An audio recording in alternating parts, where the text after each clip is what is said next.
Good to go. Excellent. Yeah, doing well. Good, good. I'll give you a minute to, if you need to read the recap.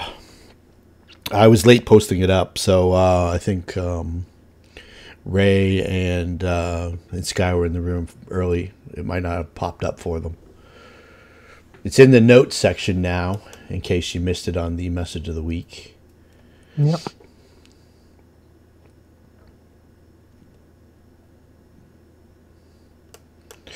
If everybody is up to speed and ready to go, we shall begin. Good to go.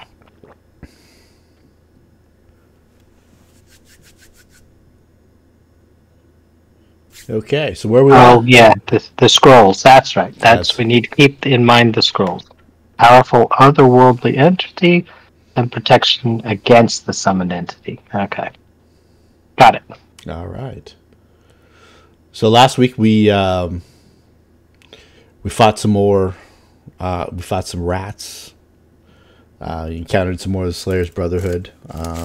You avoided a deadly encounter with them, and you escorted Maria to her house, where she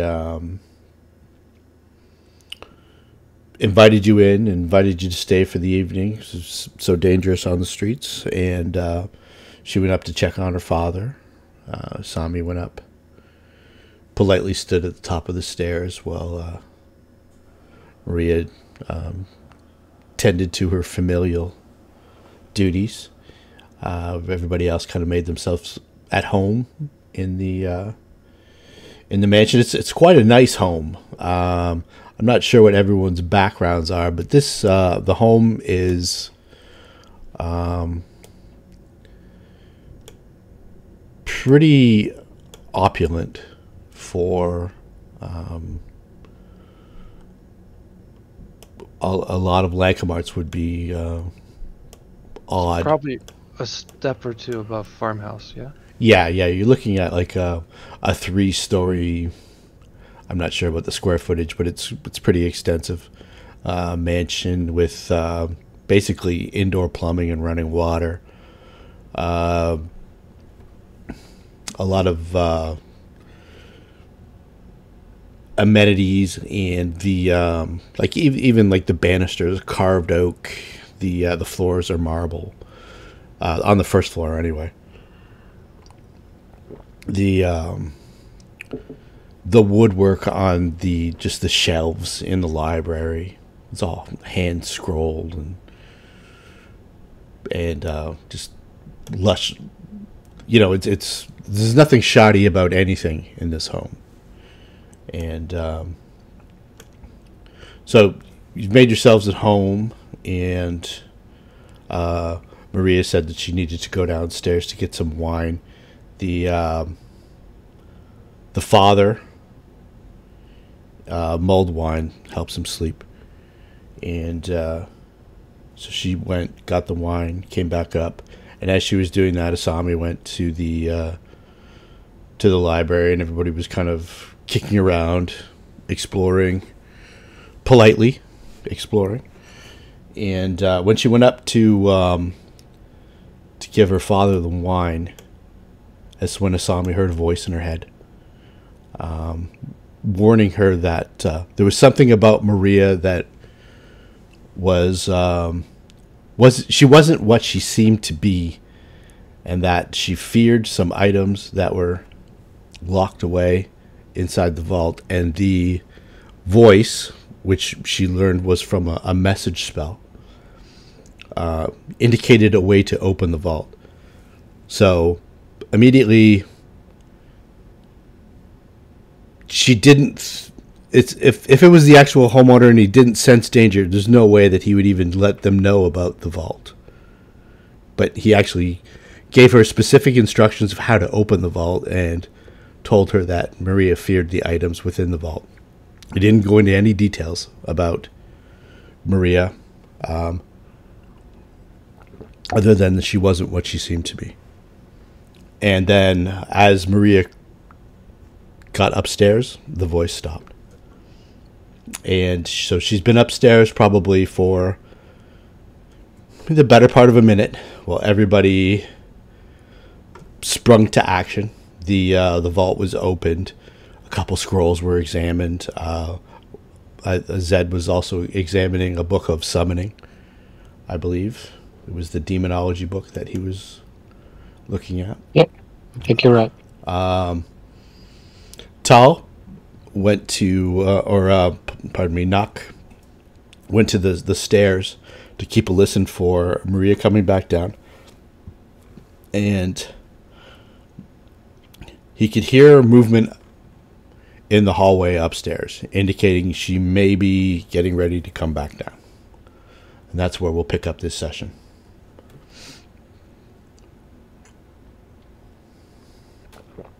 Question: did anyone take the dagger? Well, the dagger, a silver dagger, apparently. Yeah, there's a dagger. There's 2 more books, and there's a pouch of coins.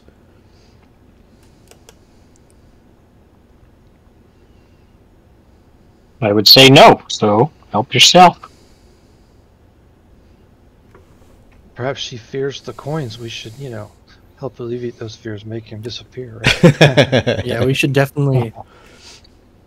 What I think we should definitely do is take everything, stuff it in our bags, try to cover this up so it looks like we didn't actually take anything from here, put the painting back up, and hopefully avoid questioning. Okay. The books are... the one that Zed has is a fair-sized book. It's almost like textbook size in modern times. The book about the Lankhmar vampires is a smaller book. It almost looks like a storybook. And the book about creatures of the night was also more like a folio. Maybe about 60 pages. One page folded into the other, and they had it has like a leather cover. It's probably about 10 inches by 6 inches. How much of this can I stuff into my bag? Oh, you could easily stuff it all in your bag. Okay, excellent. Since it seems we have a limited time, I'm gonna try and shovel a good amount of that into my bag. Not the dagger, though. I either let someone else take that or put that in there more gently. I don't want that cutting open my bag, but I do want to hopefully try to get everything in there quickly. Then not even have to lock it back up, just close it and just put the painting back on. Okay. If we have the time, and if we have the time to do so. Yeah, definitely. The dagger's in a scabbard. Okay, excellent. So I can't just put that in my bag Yeah. if no one else takes it. Yeah, I'll go ahead and definitely try and do that. Okay. Does anybody else want to do anything? I'll help put the painting, closing the door and put the painting back in its position to look like it was untouched. Okay. Are you are you closing the combination or leaving the combination unlocked?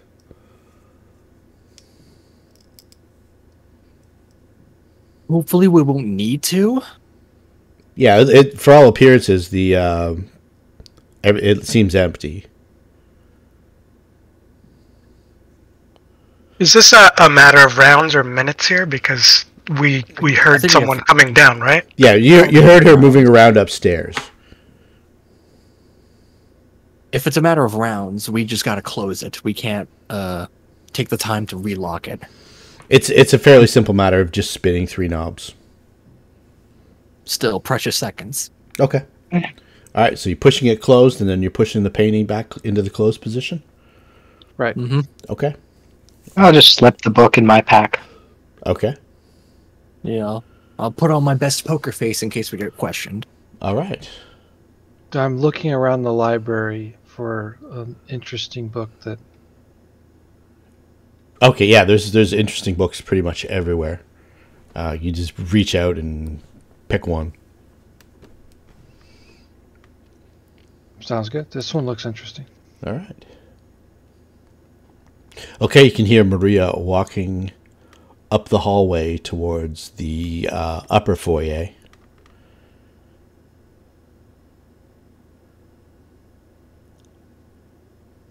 Well, you can hear footsteps here. I mean, you haven't heard anything of the father. But Loudly. I mean, I whispered loudly to them that someone's coming in, and I go into that room, attempting to hide. That's the kitchen. Okay. That's she's got the pot of mulled wine on the stove. It's steaming. There's got a couple of glasses sitting out. I'll just call out, "Oh, Maria, we're in the library." In case if she goes in the kitchen again, I'll go in this room instead. Okay. Back to where I was. Alrighty, and she comes down the stairs. Yeah. So I called out, "Hey, we're in the library." Oh, make yourself at home. Interesting books you have here. Yes, Father's quite the collector. And she makes her way over towards the library door. And she says, can I get you all some mulled wine? I'm going to have one. I'm good. Who's the lady in the picture? Ah, this is my mother. Oh. Can you tell me about her? Quite a resemblance. She passed on along when her and Father were newly married. Sorry to hear that. How long ago was that? I was just a babe. Probably 3 months out of the womb.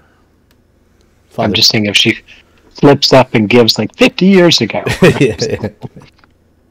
You can make a check if you wish. What would that be? Sense motive. Sense motive. Nope. I believe everything she says. Just ambiently listening. I may as well try and give it my best. Okay. So she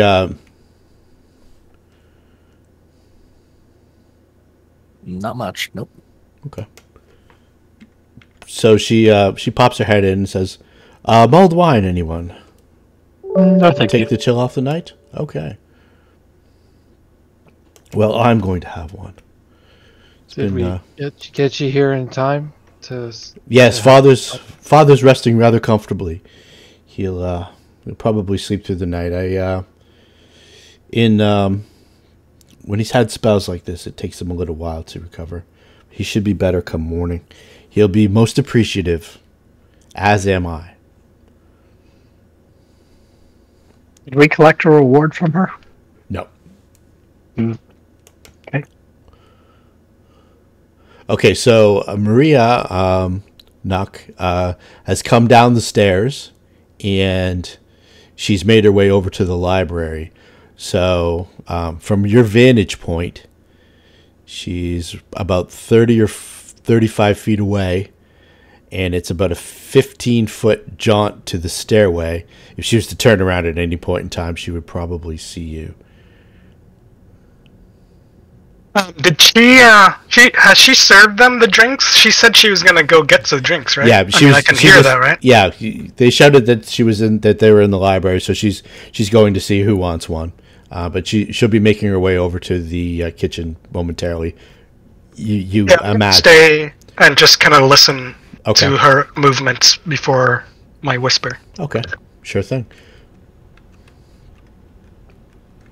So she makes her way over to the kitchen, and you can hear her pass by, and you can hear her in the kitchen. The sound of the ladle in the pot clinking, and Did you want to make your way upstairs now? Yeah. It's probably she's doing that. Yeah, she's definitely in the kitchen. She's okay. Okay. And I instruct the little Teddy to stay put. Okay, stay put. Okay, all right. So you guys are at the. So she comes back to the library, and I'll go to the upstairs for knock. So she comes back in, and she sits down, and You guys can converse with her. If you have any like specific questions or anything, feel free to ask. I'm going to give put Nock on the second floor of the map. Trying to put two and two in my head, thinking back. The guy that she said assaulted her. Yes. He was killed horribly, right? You think so? Rakranash seemed to indicate that he was dead in that carriage. Now it's beginning to. So she probably has some capabilities that there was caused that. As you were walking by that crash site, with the carriage flipped over on its side, the driver looked like he died from the accident, and there was a dead horse with its throat slit, and it looked like the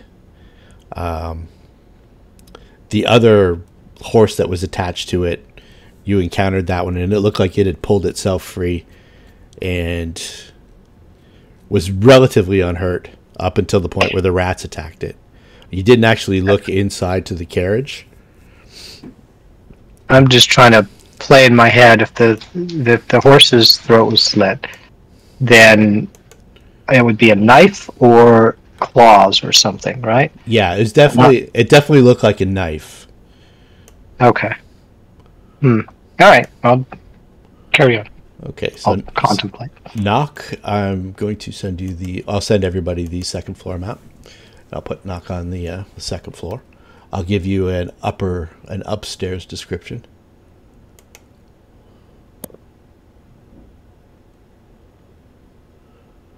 Okay, so where you are right now, leading to the second and third floors, the staircase has a beautifully carved oak banister. Landings appear on and halfway between each floor. So there's another flight of stairs going up to the third floor, and there's a couple sets of doors. The door to the north is open, I believe I said before. It looks like it's a large bathroom. And the door to the south is closed. And the door directly north and south is kind of skewed. I should probably say left and right. So the door to the left, to Nock's left, is closed. You can say north and south. According to this map, it's fine. Actually, it is facing north and south. So, and then so the door to the east or directly ahead of Nock is open, and that's the door, kind of for that area sound wise, where it sounded like Maria went. Sound wise, it sounded like she was in this area. That's where the footfall was in that kind of direction. Okay. Yeah, and Asami could when she went upstairs, she also saw Maria go through that door. Well, I wouldn't know that. I wasn't there. Exactly. Okay, so with that, I will head over there and take a quick look. Okay, there we go. It. You can go ahead now. I didn't realize. So obviously, there's a dead end on the one side. And yes. And coming here, like a curtain, like a velvet curtain. Make my perception check to smell if there's any of that wine recently passed through here. Mm-hmm. Yeah, and you also notice that the wine has it's kind of like a menthol sort of. I would be able to like smell if it was. Yeah, you can smell it lingering. Yeah. Yeah. And you can also smell it in the kitchen as well. It had kind of like an unusual aroma to it. Does it waft strongly through this area before I undo the curtain? Yeah. Well, it's in this general area. Okay. So I move the curtain aside with my bow. Okay. What do I see? You see. The entrance to this large bedchamber is sectioned off with a curtain where a door would normally be. In a large four-poster bed lies a man who struggles to maintain his consciousness. The room is stylish, well appointed in decorative furnishings and shows signs of being lived in. Numerous wardrobes and dressing mirrors line the perimeter of the chamber, as well as several curtained windows. The scent of vomit intrudes on the lingering odor of cologne. Generally, can you give me an idea where the bed is, and I'll just make it towards... Yeah, the bed... I'll make it towards the bed and just investigate the person. Yeah, the bed is right over here.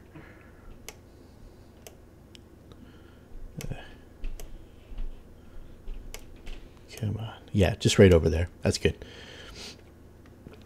So the man you see, he's probably late 30s, early 40s. I will show you a picture of him. He's obviously in much worse condition than this picture would indicate. He's got kind of pallid skin. He looks sick. He looks like he's having something of a struggle. He's got a cloth in his hand, and the cloth is stained with either vomit or blood. It's hard to tell, but from the smell, it's got that putrid kind of smell of vomit. And there's the glass of wine on the table, half drank, and it's got that sort of odor of mulled wine and spices, but there's also like an odor of like almost like a menthol as well. Just kind of like a little sweeter and a little kind of more reactive than anything that maybe you've encountered before. Okay. And he's in his bedclothes, obviously, but and not bearing a sword. Okay. But he's on the verge of unconsciousness. Okay. I will attempt a heal check to see if it's something that's natural or not. Probably can't tell anything from that. It's hard to tell. He tries to reach out his hand to you. All right. He says, "Help me, help me." Okay. Put my bow away and ask him if he's all right, and if he's being held against his will. No, this is my home. I don't know what her plans are, but How can I help you? She's drugged me. Is Pop? What is she? Who is she? We don't know. Is Popoff? I can't reach Popoff. What is that? He's my sorcerer. I brought him here. And he starts to choke. Popoff? Popoff is his name? Yeah. I brought him here. I was supposed to meet with Luke today. And then he kind of passes out. Okay. Alright, didn't get a chance to tell us about Maria, okay? He just said that he's not sure who she is or what she wants. But she drugged him. Okay. Yeah, you can check the glass if you wish. All right. I look around for anything that I might be able to recognize in terms of like from my line of work or line of profession, anything that resembles like a vial of poison or whatever. No, you don't see anything like that. Okay. So, but it's definitely in the drink is there, right? Yeah, it's got an unusual odor to it. Okay. Any check I can make to learn more about it? Let's see. What do you have? Probably alchemy. Probably not. Skills wise, let's see here. You know what? You've got spellcraft. No, they have to be learned, right? How about knowledge local? All right, here you go. This is right from your background. Okay, so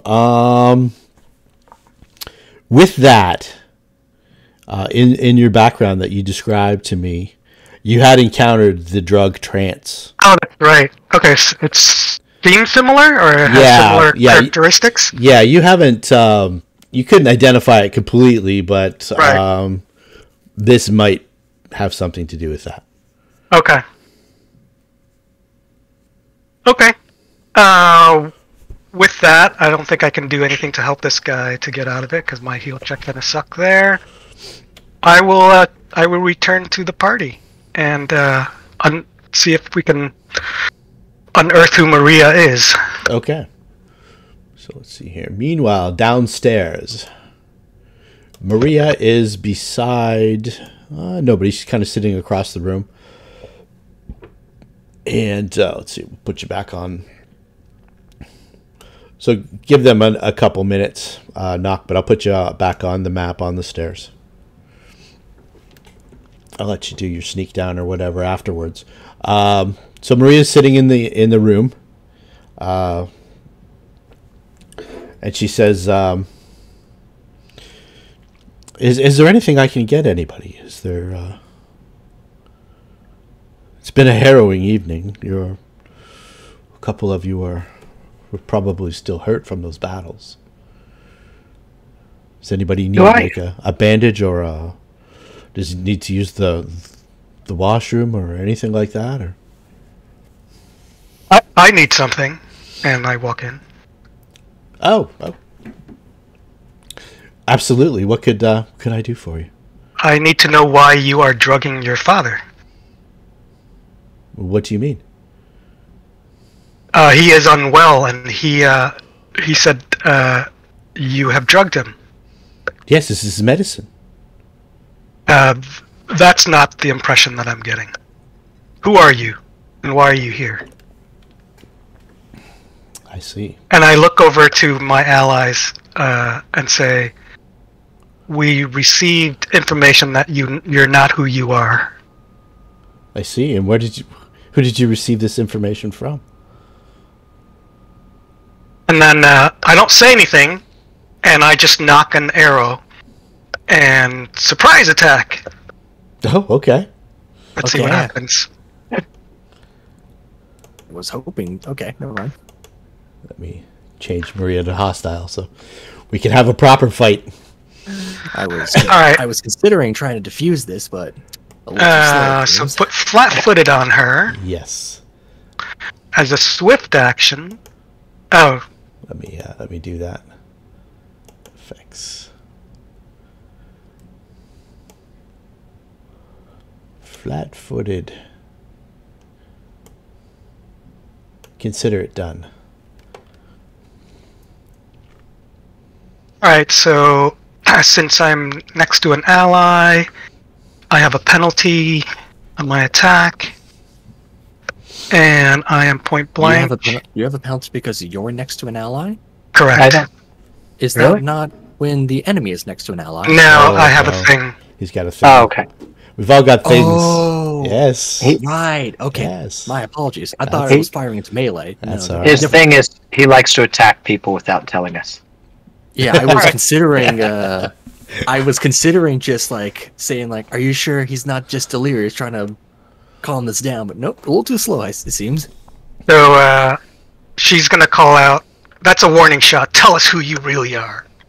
All right, there we go. All right. So Maria stands up and she calmly puts her wine glass on the table. Let's have everybody roll for initiative. I guess I'm Who's not got- talking my way out of this one. Who's got the scrolls? I'm just kind of curious. I got the scrolls, unless Okay. anyone else wanted them. No, We'll let anyone have them if they want them. and am I don't remember because I've got another game. Do I roll for both my characters or just the one? Yeah, roll for both.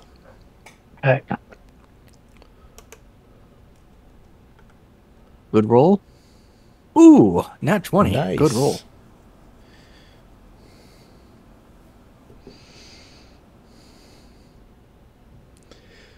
So to start this off, so I guess technically Maria is still seated, but she says, as a free action kind of thing, "I see you found me out. I'll give you one chance and one chance only. Pick 2 people to serve me, and the rest shall live." Now we go to round 1. Nice. I don't have a chance to raise my hand. I like how she starts that out. Ah, my turn it seems. Well, With a slightly exasperated sigh, Arthur just like slammed shut the book that he was pretending to read as he was keeping a close eye on Maria. So much for diplomacy. As he basically tosses it aside, and out from his hand comes a little beam of darkness. As I'm going to use my blinding ray against her. All right. All right. How do I target her again? I forget how this works. Control click, or you can just drop the attack right onto her miniature. Drag and drop, or control click. Okay, and she's still flat-footed because she. So you've also targeted yourself. I've targeted myself. So just control click on yourself, and that clears you.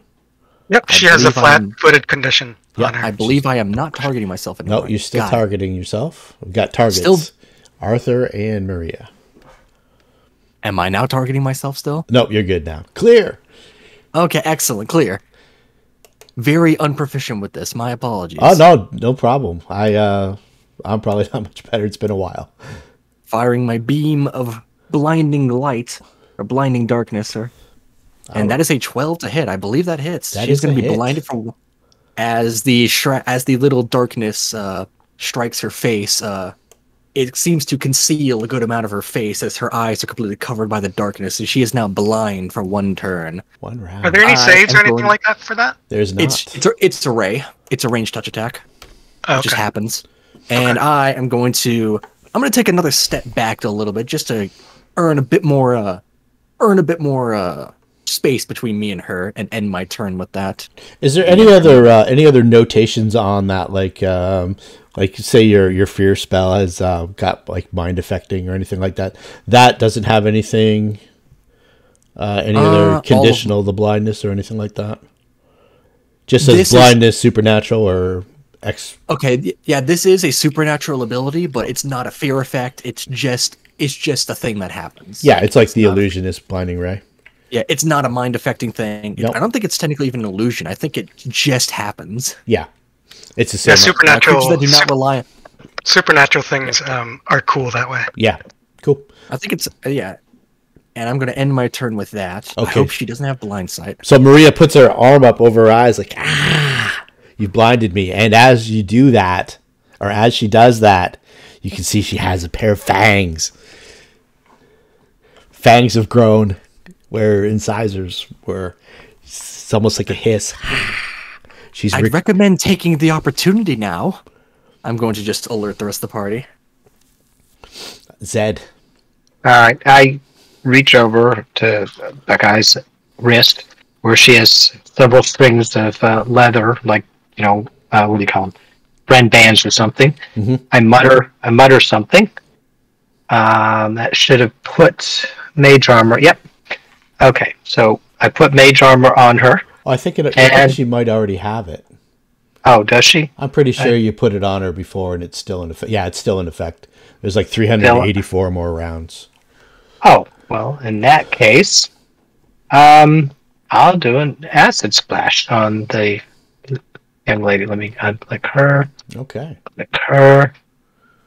The acid splash. I doubt that hits. Oh, it's a hit. She's it is? She's blinded and flat-footed.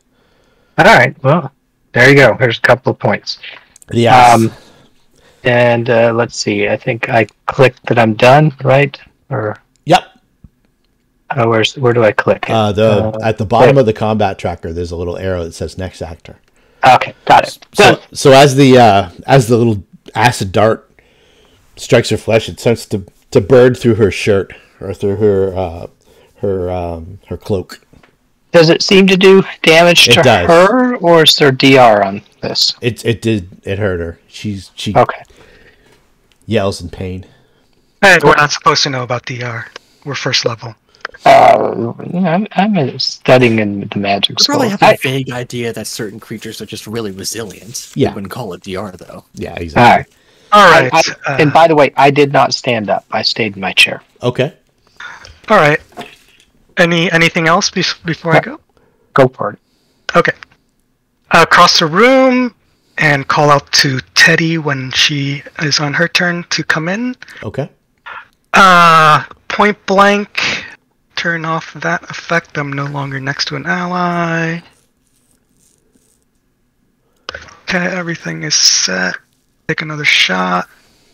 Bloop. Oh, one from...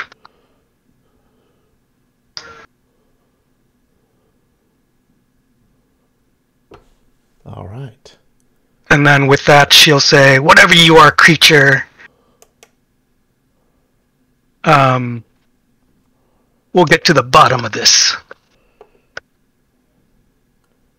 Okay, so let's see here. I have to apply something here.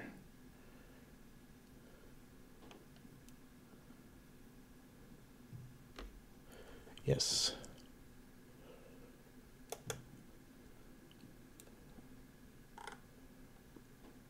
I took an effect. Let's see here. 8 influence.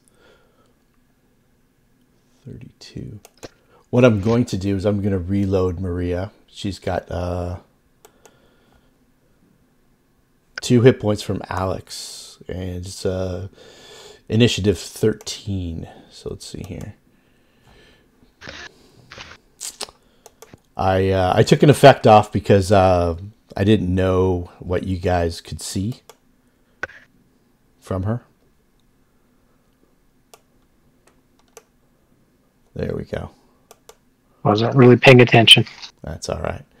It's that, and I'll put her back to there. And so Take the 2 points. She looks healthy. There 2 points. There she is. And then I'm going to redrop the damage and see if it applies. Yes, this is where the new heroes learn about damage reduction. So the arrow normally would have probably felled a normal person, but it just kind of it strikes her and it falls to the ground. She didn't even defend herself from it. That shot normally would have taken out a regular man. And let's see here. I'll make the initiative 13. Who's got the silver dagger? Never mind. All right, Bakai takes the opportunity. Sorry, I've got it. I just because I had to reload the character with the proper traits and stuff like that. Yeah, make sure you put blinded back on there. Whoever put that on there. Absolutely, I'll put it on. I actually dragged it over. Blinded. We can get rid of flat-footed though. That's already gone. Okay, great. I believe being blinded makes you flat-footed. Yeah. It's all calculated into the. It's just calculated into blinded itself. Okay. Yeah, exactly. All right. So Maria stands up and utters a word. We can get spellcraft checks from everybody if you wish. She makes a gesture with her hands. May as well try to identify this. Unless if rules are different, I don't think you can do spells if you're blinded. No, you can. Yeah. You just can't target a person. You can't. She's not targeting anyone. 22. 22. It's a spell that makes people go invisible. Oh, that's not good. And she goes invisible. She fades from sight, almost like a cloud of mist, which instantly evaporates. And then you can hear her still calling out in pain from that same general area where she just stood up from. Well, you would be moving half speed if she was blinded. Yeah. Gonna move towards the sound, which I'm assuming is here, and just striking out to where she thinks it might be. Let me just put invisible on her. I don't have anybody to target, so.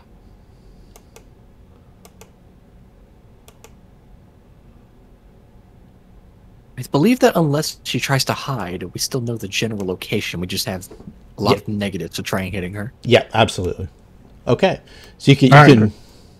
So I believe her token could still be. You can roll the dice, and I can drop the target on. To that work against an invisible, flat-footed? Let's find out. It's a miss. With the miss Okay. chance. Then I am done. You can make Bakai can make a perception check. Okay. Not her specialty, but How many actions does it take to move 15 feet and close the it is door? her specialty. Okay, she felt her in that square, but she didn't actually strike true. Okay. How many squares is it? It's each square is 5 feet. I don't know. How many actions if I move 15 feet and close the door? Is that all one move action? Closing the door is its own action. I can't move my character. Oh, let's. Okay, let's. Is that better? There we go. Closing the door after moving would take a full action, I believe. Yeah, moving to there and then is the move It's action. not where I want to go. It's just not letting me move over sideways. Okay. How's that? Sorry, I don't mean to be difficult, but I was trying to move one square over and I got moved 3 over. How's that?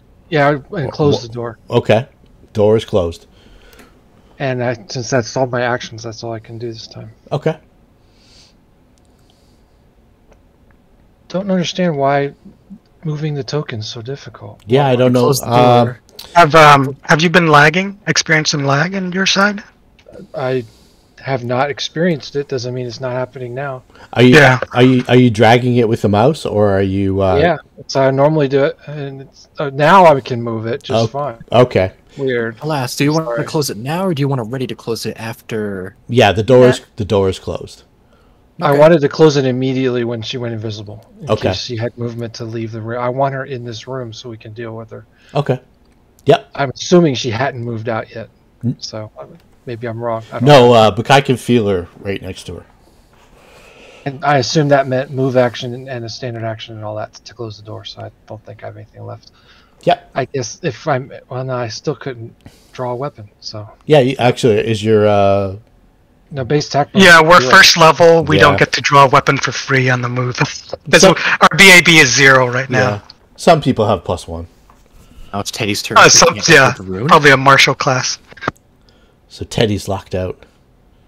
Yeah, I had to think about that, but I wanted to keep her in. So you can hear, Yeah, you you can could hear have- some scratching outside. You could have held your action till Teddy came in. That's and why I then- asked. I didn't want to convince you to do anything. Well, we're level 1 characters. It is what I'm it is. not It's fine. Super combat expert, so That's true. yeah, Absolutely. we'll learn from the combat for future times if we survive. Yeah, if we survive. All Let's hope right. that isn't. Let's see. I don't think the horse is going to get in on this, so let's get him out of there. Oh man! Arthur, round 2. Arthur believes that he's in a pretty precarious situation. No one can defend him should she decide to attack him. So he's going to go ahead and stride. He's going to go ahead and try and stride up to around here next to Zed. And considering the fact that it was my last known location, and it is a 10-foot square, I'm going to go ahead and cast Grease on these 4 cubes right below the Eidolon. Okay. If she is there, she's going to need to make a reflex save to avoid falling prone. All right. Excellent. How do I put a little bit of grease there? How do I put a little square there? Let's just do Right this. click on your mouse, Right click on my mouse. and Okay. then towards the 11 o'clock with the pointer, click on it, On the pointers? Okay, draw a square. Excellent. and then click on square, Ooh. and then draw your square. That is not the type of square I want to make. I didn't. Stop You making can you can right click on that square on the map and delete it. I closed the map. It's okay. Double click on your character There you go. portrait. Okay. I'll get you. I am not exactly... Okay. How do I take care of that old pointer? I'm very not used to using this. I'll get that for you. Yeah, basically there. That's exactly where I was putting it. I think I know what you meant. How's that? Yeah. Excellent. All right. That is where I'm putting my grease with a little bit of... With a couple hand motions. I'm going to sprout some spread some slippery grease across that spot. If she's there, she's gonna need to make a reflex save. Yes, and you, Arthur, hears the satisfying sound of a woman going ass over tea kettle. You can hear her hitting the floor and like slipping on a banana peel. Looks like we found her. I just say out to the group. Yeah, and I'm going to end my turn with and that. you can see that in that spot, in the grease, in the sheen of the grease, there's a bit of an outline.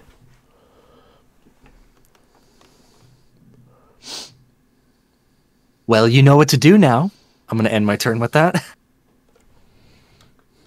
Do I see an outline? Yes, you can see her outline, like something interacting with the grease, and it's kind of sprawled out, and you can also see the grease in that area. The floor has got like a slippery sheen to it now.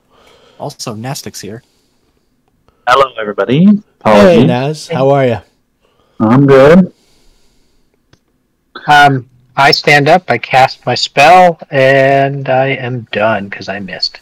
Maybe not. I rolled a 6. I know, but she's still blind. She's also invisible. She's also prone. Okay. So the mischance with the mischance. Mischance is a mischance. Yeah. Okay. Alright, so knock is up. Okay. Alright, Naka is going to quickly look around the room, for any of the wine that she'd brought in. The wine glass is right beside her on the table, just underneath the window. Okay. So right there. Just around there. Exactly. And B, what was I looking for? The dagger. Do I see the dagger somewhere? You do not. Okay. So I make it over to there as a move action. Yeah. I assumed one of us had the dagger. I think you have it in your bag. Yeah, I said I was only taking it if no one else did. I thought someone took it. So, would you say moving there, grabbing the glass and splash it on her, like, takes a whole round, or does it require an additional action? No, you can do that this round. Okay, so that's what I do. I splash the drink on her. Okay. So you splash the drink on her, and you can see her. You can see her outline as the fluid kind of splashes over her form, her invisible form, and momentarily you can see the outline of her on the floor. She attempts to stand. He disappeared from the combat tracker. Oh, yeah. Okay. And she slips back down to the ground. And she gains her sight, but she becomes invisible. So, perfect. Naz, if you want to give me an initiative roll. Okay.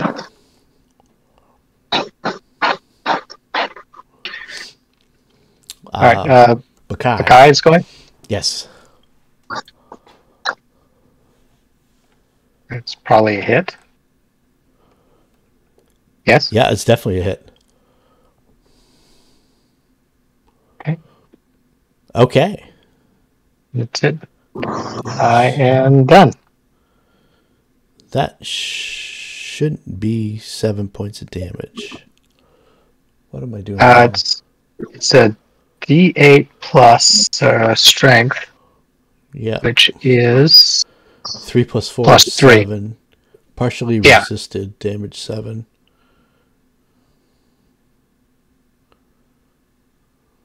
So 7 minus whatever the DR. Yeah, it should be doing that automatically. Okay.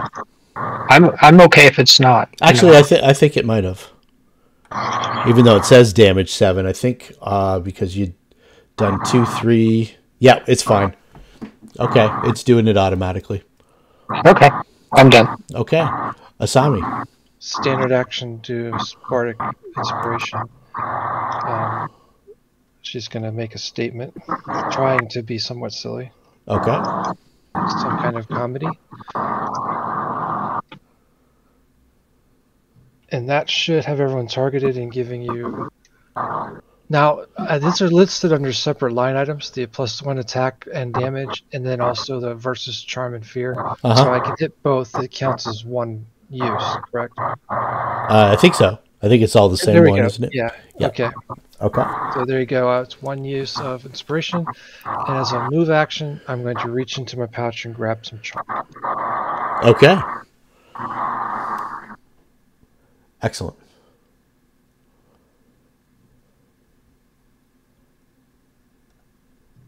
Can I crush it in that same move action? Oh, yeah. Yeah, that's fine. Okay, so I have chalk powder in my hand. Okay. So Teddy continues to scratch the door. Nasdaq, I think you're getting... There's a constant feedback sound. I'm hearing. So if it's not on your turn, can you mute? Oh, I didn't mean to leave. You still here? Yeah, we can hear you now. That's better. Oh, okay. Yeah, that's better. We were getting like a feedback through, like a feedback loop.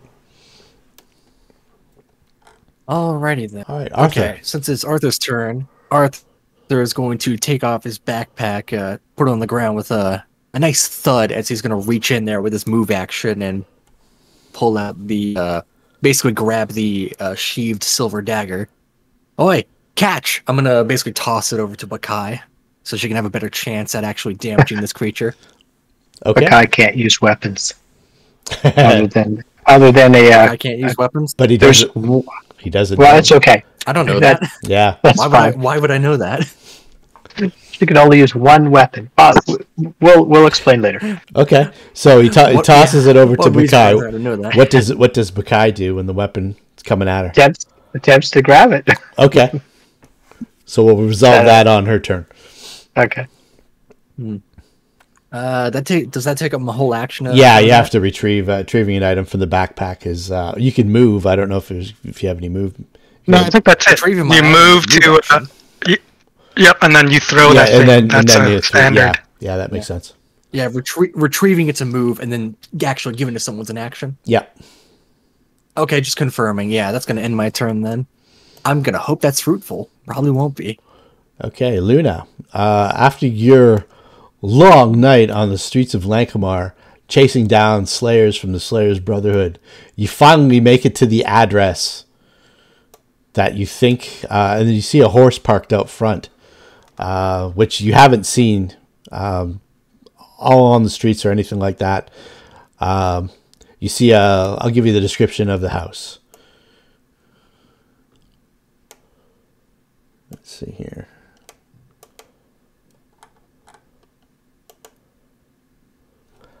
This residence is a large townhouse on an expensive street.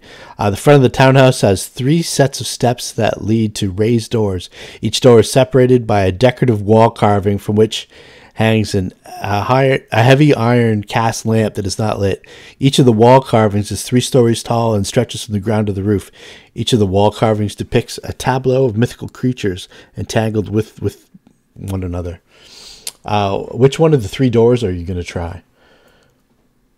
The center one. The center one? Okay. So luckily for you, you try the center door, and the center door opens. Yay.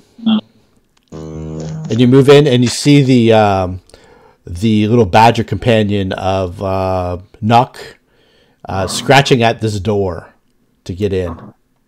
And that's your turn to manipulate the door and move up to there. I'm done. All right. Zed. Zed and Asami can give me perception checks. Perception. The DC is 10, but I'm taking off 5 for the door being between you guys.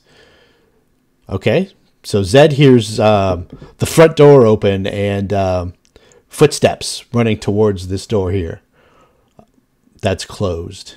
Reinforcements. Yeah. And Asami hears Zed say, reinforcements. I Okay.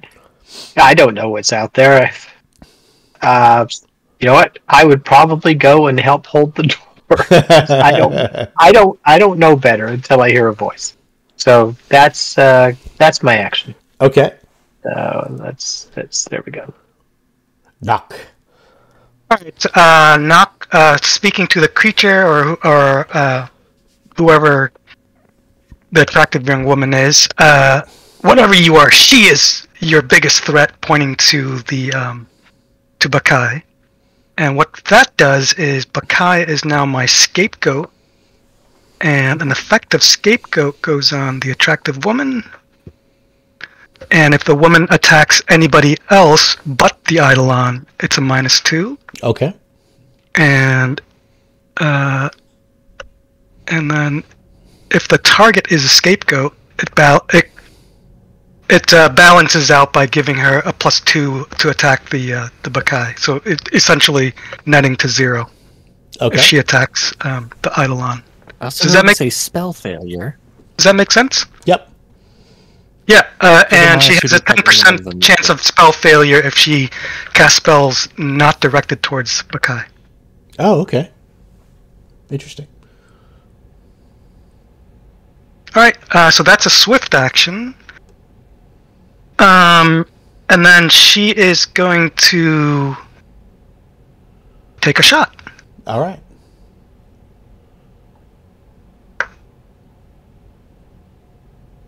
Oh, and since she's prone, she gets a She bonus gets a for being bonus, yeah. prone. Oh, it's already in there. Alright, so this should take effect. Oh, I saw that. Oh, the prone helped her. Yep, I saw it was a 17 and it turned over to 10. Alright, so that's my turn. Okay. Flat-footed, damn.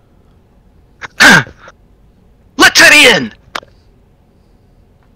So, supernatural action. Does it draw an attack of opportunity? Standing up does, if she wants to do that. She doesn't. She... The supernatural is like an attack, probably. Yeah, it's But not. things like channel or things like that, I think it's okay? I don't know. It depends. She turns into a cloud of mist. And the cloud of mist floats out of the 20 feet. Floats out of the area of Greece. So she's insubstantial right now. But you can see like a little like an area of fog where her body was, and it's moved across the room, and it's kind of coalescing. You can remove prone from her. Yes. Does the movement withdraw an attack of opportunity from Bakai, or is I was checking to see if the It would provoke, the gaseous form would, like, turn, unless if it's part of the action. the supernatural part of the of turning Into mist probably wouldn't, but I think the movement would. Yeah, that's what the movement Yeah, is but- what I'm asking. Yeah, Not but the- okay, yeah, you can take the attack, but I don't think it matters when she's in a gaseous state. I don't think I can do any damage because I don't have the dagger readied. So my guess is I would do nothing. But Did you I'm catch the dagger in the first place? Yeah, I mean, I'm happy to give it a shot. yeah, give it a whirl. But I don't think that you can actually do any damage to her while she's gaseous. So the dagger just kind of goes through the fog. Okay. That wasn't the dagger because she didn't have.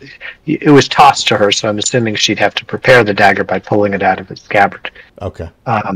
So that would have just been the slam attack, which I'm guessing is inconsequential. Yeah. Okay. Don't heal her 11 because I think she already resists some of it. No, it says damage 11, and she went from 6 to 17. Weird. She's healing a little bit as we go. That's why the numbers. No, it's just strange that it says partially resisted. I thought I would have taken into consideration. Yeah, I know. I thought so too. I was looking at that earlier, but for some reason it's not on Bakai. Are Bakai's attacks magical? No, not yet. I don't know then. Okay. Bakai is up. So, well, she doesn't know any better with the dagger, so her action would be to come over through the cloud, and as she, toss or pull the sheath off and just stab it, which I'm guessing is going to do nothing. So, shall I I'm going to drag the dagger onto her sheet, but if it does nothing, then that's her action. Okay, yeah. Okay. Yeah, in this state, she can't be harmed by this effect, physically. I have 2 daggers on her now. All right. With 2 different attack numbers. Anyway, okay, so that's it for Bakai. I'm done. Asami. Okay, so I heard some scratching at the door, and I know someone in this group has a pet that would make such scratchings. Did I hear the other person? I know it's Luna. My character doesn't know it's Luna behind the door. Yeah. Do anything? Do I have any inkling that it's an ally, or is it just we don't know? I don't believe Luna has said anything as of yet. It's reaction, Luna, to say something. Well, I'm going to go on my gut and let the pet. Where's everybody? I'll start screaming. I hear fighting again. Yeah. This mist could go underneath the door, or through the window, or just, So I'm going to move to the side, 5-step, and open the door and let the pet in. Are you crazy? There's reinforcements out there. Oh, hi. And so that would be to open the door it's a move or standard? It's a move action. Yeah. It's a move. So I have a standard action left. I don't really know. Actually, you do not. You were originally standing right at the door. You can include it with a 5-foot step. Oh, you can include it with the Yeah, step? that's Okay. fine. I'm okay with that. You're just manipulating the door there. You're pretty much holding the handle. You can step back and open it and close it if you want. Or my goal for the chalk is obsolete because the character is visible now. So I guess I'll just dust off the chalk and draw out my dagger. Okay.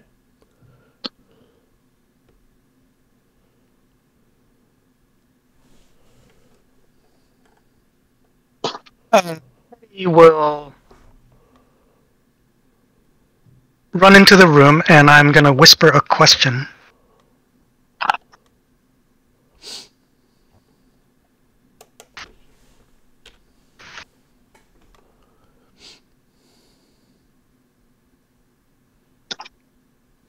By the way, Bakai, when she swung into originally when she did 11 points of damage to the gaseous form, she did a little bit of damage. So I will let you do another attack on her with the dagger, just in case it gets through. Okay. Yeah, because I just got gaseous form up. Oh, actually, this plus isn't right. Anyway, it's not going to hit. Okay.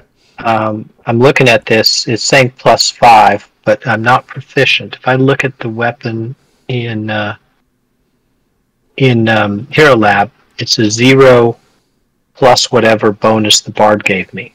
So okay, I'm guessing you can tick off whether it's proficient or not in the guts of the weapon with the plus minus sign, but we won't worry about that right now. Okay, a miss. Oh, okay. Teddy. Let's see here. Yeah, Teddy reacts however she would react to something like that. Teddy runs into the room and then kind of stops there and begins to hiss really violently. And from that, Naka will say, "That thing is not natural." And be careful, girl. Are you And Captain Teddy- Obvious?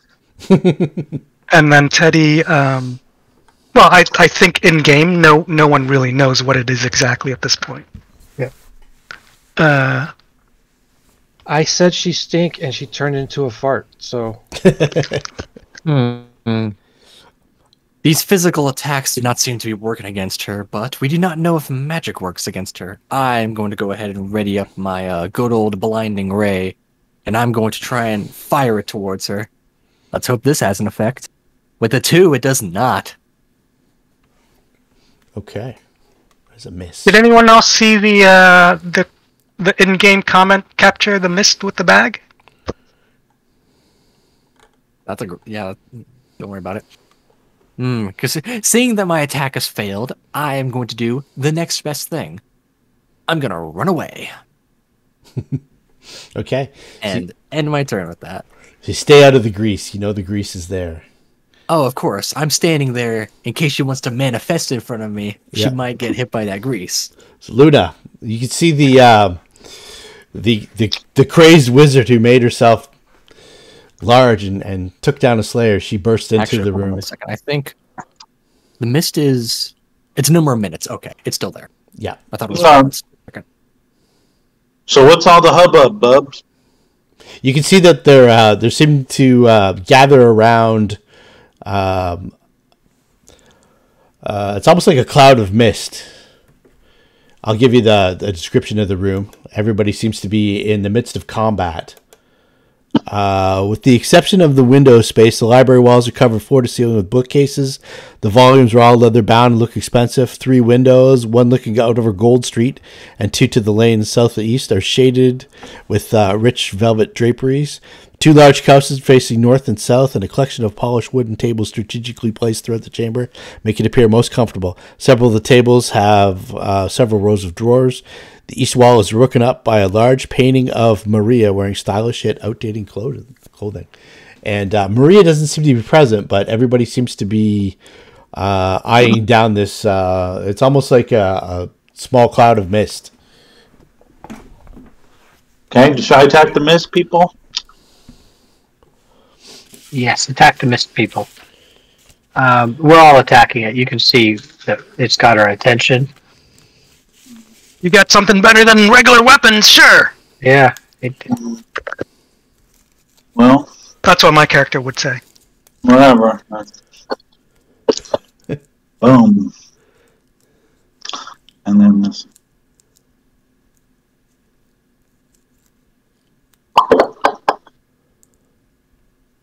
Yay!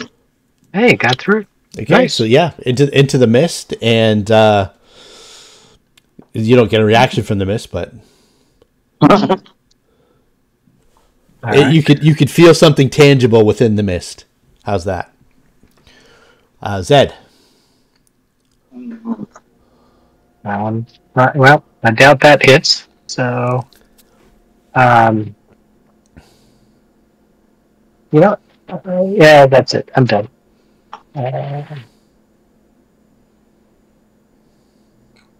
Alright, just continue shooting. Bloop, Okay. bloop, bloop. That's how my arrows shoot sound, by the way. Bloop, bloop, bloop. Boop, boop. They're not very good arrows. They're Nerf. That's a hit.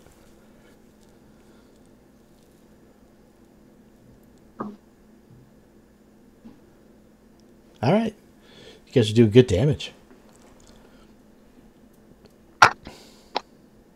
I'd hope so. Okay, so Bukai gets an attack of opportunity, All right. as does Teddy if she wants to take it. I do too. I have one spare. that's right too. Yep. Hey! Holy mackerel. Hey! Okay. Sorry, as a move action, I'm going to stand by this window. Okay. So the silver dagger does maximum damage. Okay, so let's just go through this. Bukai's damage did not go through. Really? The masterwork silver? Yeah. Silver? Yeah. Damn. It's just because she's in gaseous form. Both weapons go through the mist and don't catch anything. Okay. All right. Did Teddy want to, or did she take an attack of opportunity? Oh, yeah. Probably nothing happens from her attack. You can roll it up. She does a roll in case you confirm. very minimal. Yep, she misses it anyway. Okay. And she moves to here and becomes tangible again. And she doesn't look really any worse for wear. You can see that the little bit of acid damage is still there, and she looks a little nicked up. But you can see that the wounds are knitting rather quickly. Like if there's a scrape on her, the scrape is starting to heal up.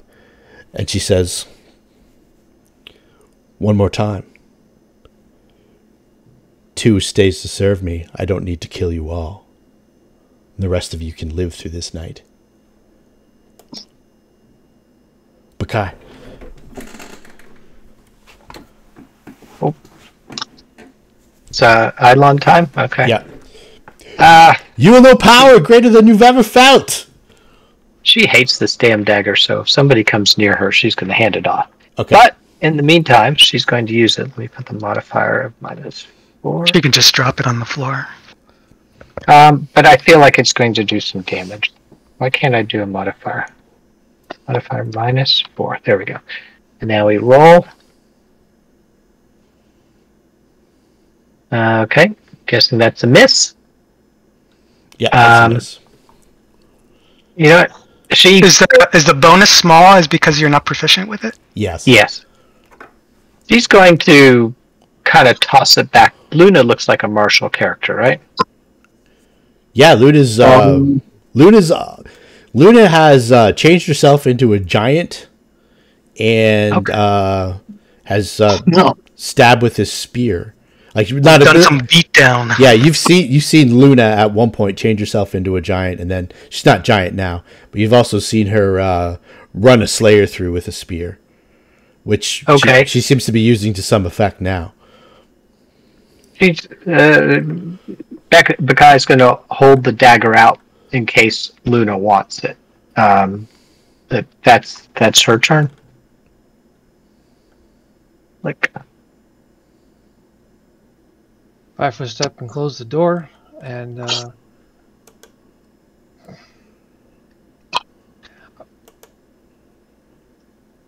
just so you know, you can save your move action because you're next to the door. You can use that as the move action and then use your standard action, as opposed to 5-foot stepping.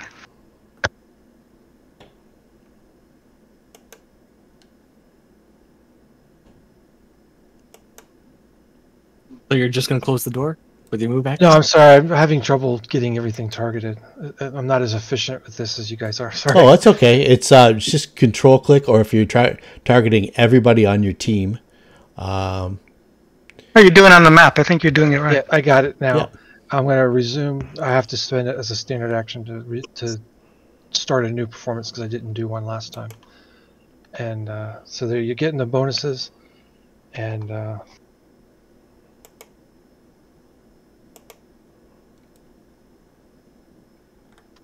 I guess it's more of an oratory instead of a comedy. She's just ready for the fight to be over. So you guys get a bonus.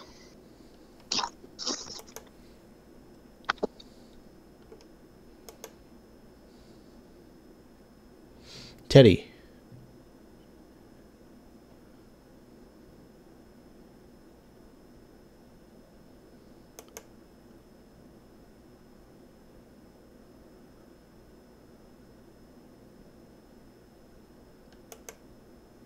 Eddie? Eddie moves up, and Eddie will attempt to grapple or trip. Okay. She starts to go at the ankle. Alright, where is my CMB? Combat. She's got the trip. Yep. Okay. She's got the that's her shtick. Cool. CMB 0. All right, here you go. She goes at the foot. Nothing happens. All right. Ah, excellent. In that case, Arthur is going to go ahead and take a stride up to here to get within a decent range of this lady. You know, it was so effective the first time. Why not try it again? I'm going to put another grease puddle on the ground. Okay. Cast my grease. I'm going to place its pointer here. Draw a square. Put it right about there if I'm able to. Yep, absolutely. And she needs to make a dexterity save. All right, let's have a... I'll do this one out in the open.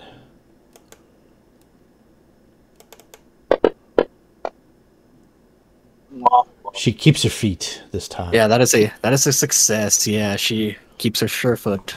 She keeps her feet this time, even though she's seen this trick before. Yeah, it didn't surprise her as much. Very well. Yeah, that's really all I could do. Hopefully that can slow her escape down at least. I'm going to end my turn with that. Luna.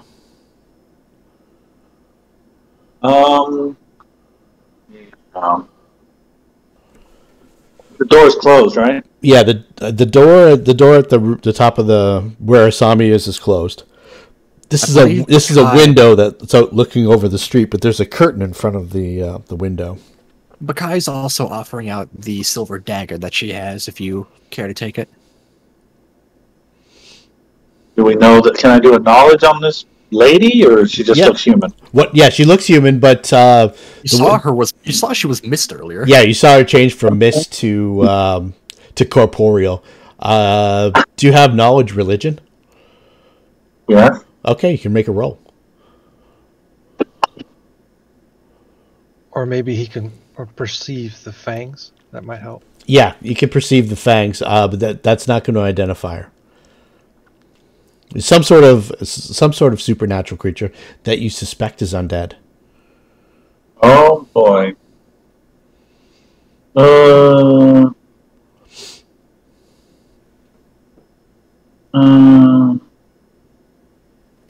Okay. Who's holding out the dagger? Bakai. She's the Yeah. The Eidolon. Oh. If you just step 5 foot south, you should be able to reach it. There you go. Okay, so I was there. I'm going to stab her. Okay. Okay. Oh, almost a 20. That's a hit. Take that. Okay, how are you doing? +7. +7. Well, +1 is from being inspired. Inspired, yeah, and it should be +3, right? +2 plus strength. Damage from being inspired. +2 strength. +1 for two-handed. And then power attack. Oh, you have power attack. Yeah. Oh, okay. I'm a wizard with power. Technically, you should be able to take power attack because you don't have the base attack bonus. Oh, really? Yeah, I thought you had to have +1. Or is that a 3.5 thing? I don't know. Oh, I never thought about it. Pathfinder. I didn't realize you had power attack in your rocket. That's fine if you're able to qualify for that. It requires a base attack bonus of 1. Oh, okay. Which a martial character would have. You're a wizard. No, right? He's a wizard. Oh, okay. Okay, we can sort that out. So we'll make that 4 points less. So 0 damage. No, not 0 damage, actually. No, so 6 plus 3 is 9. Yeah. So that still penetrates. Good. Yep, still does some damage. I'll 5-foot step, drop the spear, and grab the dagger. Wait, just quickly, are you using a long spear? Yeah. So you moved, right? And then you attack? No, he was From reach? he was back He there. attacked, He then was, 5-foot step. Okay, I thought you moved. Okay. Yeah, he was just adjusting his character. Also, does your long spear do a d8 when you're medium? Yeah. So you're large. Doesn't your weapon large? No, too? she's not. I don't large think now. he's large now. I said in the past, you guys have seen her turn Oh, large. I thought you were currently okay. No. I guess that explains why you're so small. All right, I missed. So go ahead, Doc. All right. Knock will. So she's currently standing, right? Yeah, she's standing in the grease. I don't want to get close to anybody, so I'm just going to continue to attack. You have precise? I don't, so it's shooting into melee. Okay.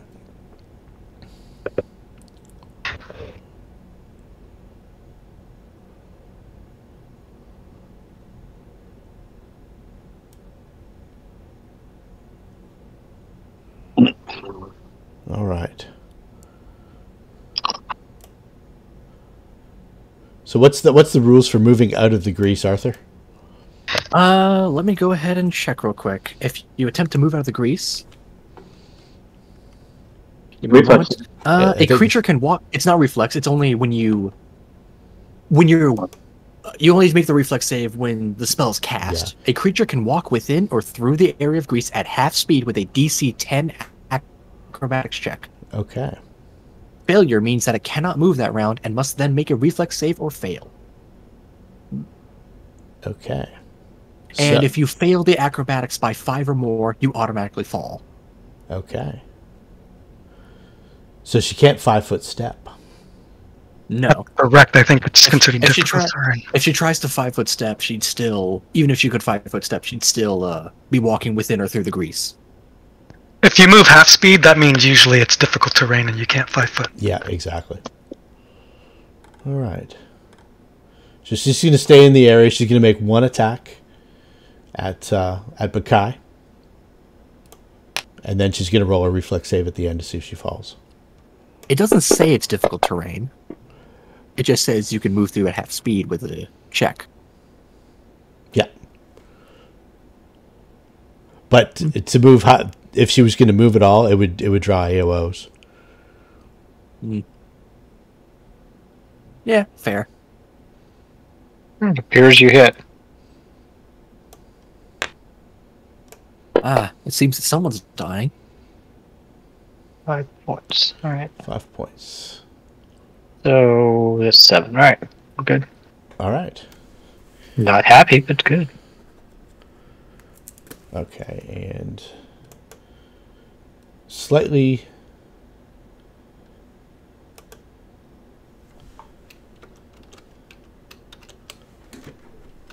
This doesn't have the same effect as it would in a normal situation. But this is just for the multipliers. She feels some of her vitality. Like, I'm not sure what her background, like, but her tether to this place. She's a fey creature. So yeah, her tether to this place feels weakened. But she's still here. Well, then she tries to. Well, she does do. Evidently, it's affected her.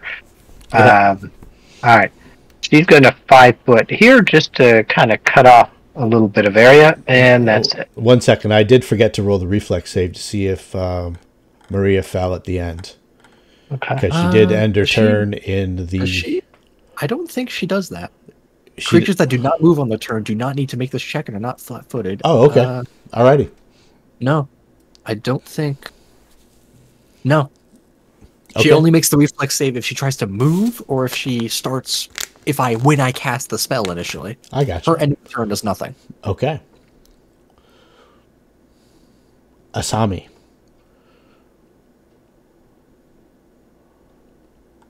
Oh, magically speaking, I'll keep the effects of the inspiration active by just giving y'all words of encouragement. I think she's going to muster up her best courageous voice, say, it's time to surrender and end this. My friends are going to kill you if you don't just give up. Okay. That's her best intimidate. She's never really been forceful like that with anyone before. So first off, I'm going to target everyone and give them their... If I can figure... There we go.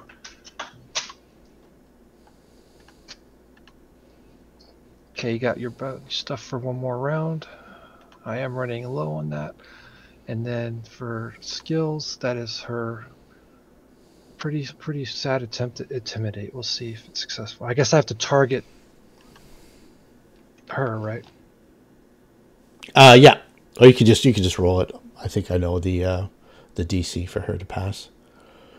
Is it a mind effect? Yeah. It's DC's 10 plus something. Yeah, 10 I rolled plus 9, or... so it's not going to be effective. Yeah. Generally speaking, making a creature shaken is mind affecting. Yeah, that's what I thought. I believe Intimidate is a mind effect ability. She casts an eye back at Asami. She points a finger. She says, all right, you would do well to serve me. Teddy's going to make a full round attack. Okay. Probably does nothing, but... that's DC in is her... 10 plus hit dice plus wisdom mod. Yeah, that's what I thought. To resist.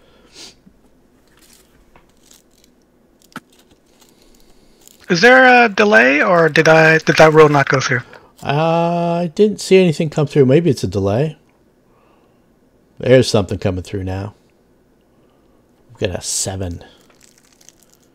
Okay, Intimidate does not specify its mind effect, but most shaken features are mind effect. Yeah, I was just looking through it too, but it doesn't matter because the roll was so bad. It depends on what the DM thinks is correct.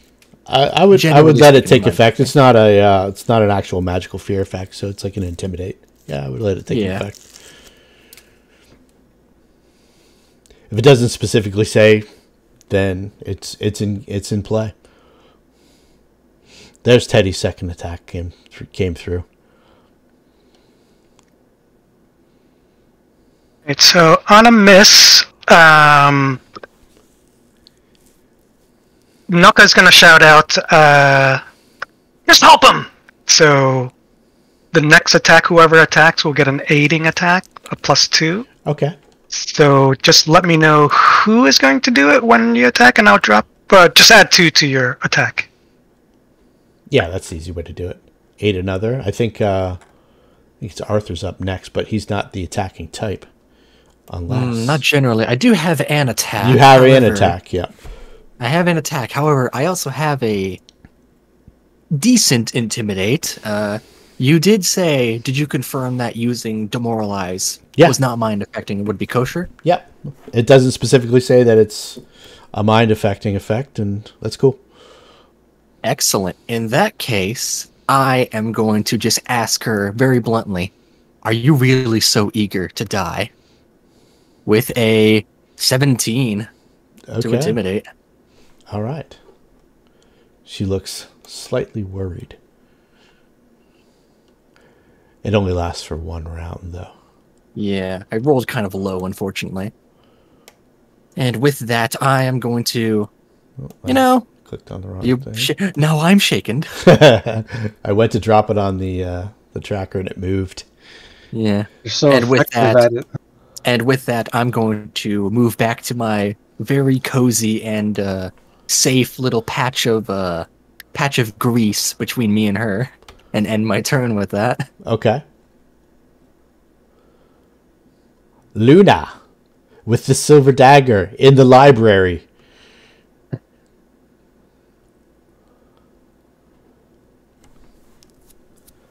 Oh, it's not Mr. Mustard? No, it's not the Colonel. It's Miss Scarlet. And it's masterwork. What you can do, Luna, is you can drag the dagger from the party sheet right onto your character. And it should have all the specifics right on there for you. Do you see where I mean with the party sheet? Maybe you're muted, Naz. Sorry, yeah, I see it. Okay, cool. And I think I did it. When you do that and equip it, it should automatically show up in your actions tab. I'll slip it to equipped. Oh, there it is. There we go. Okay. Let's see here. It should be more than plus. It should be +3 to hit. Oh, nice shot. Ooh. Wonderful. Damage should be +2. Perfect. Okay. Okay, this is not reading correctly. Because all of that goes through. Hey baby, how you doing? So 16. Okay. So that you catch her in the arm with the dagger, and you can hear her flesh kind of sizzle a little bit as the silver blade rakes across her arm. Hey, I am going to go to an end table, like next to a chair or something. Okay. Smack it against the ground and try and get a steak out of a leg. Get a leg. See if I can't. I got time to whittle away as we go after her. Yeah, absolutely. You can easily break off a leg, and it's got a jagged edge on it. All right. If that's, I'm making as many steaks as I can. That's my action. Okay. So all right. I am done. Knock.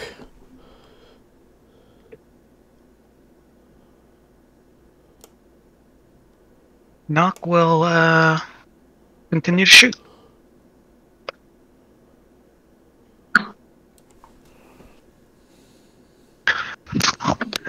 Oh, there's a hit. At -4. Yeah, that's still a 21. That's still going to be a hit. Boo. There we go. The damage DR worked properly that time. She's looking a little hurt. And with Luna right there with the silver dagger and everybody kind of converging on her. Yeah, she is shaken. She has a -2 to her attack. She is shaken. She's seeing Zed with the table legs. And she's concerned about that. So she dives out the window. Crash. Back of opportunity? Yeah, all three of you. She is moving within that grease. They're in the grease, right? Oh, that's true. Make that acrobatics. So she's going to move at half speed. She can move at half. Still needs to make. She needs to make it acrobatics. Okay. See if she can. They can only move if they make the acrobatics. If they fail, they just slip and fall. I see. Failure means it can't move that round. All right. So this is just a dex check. Yeah. DC 10, not very high. Oh. Yeah, she can move half speed. She's fine. Okay. So we've got Luna, Bakai, and Teddy get attacks of opportunity.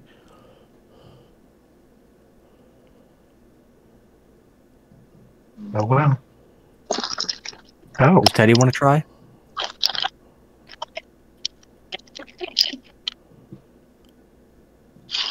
Oh, that's crazy. Yeah. Teddy with the bite.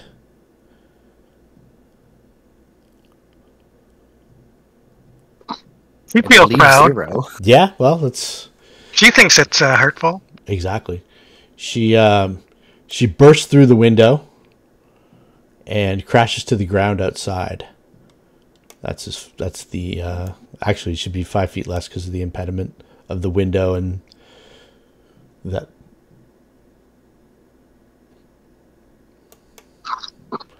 Bakai.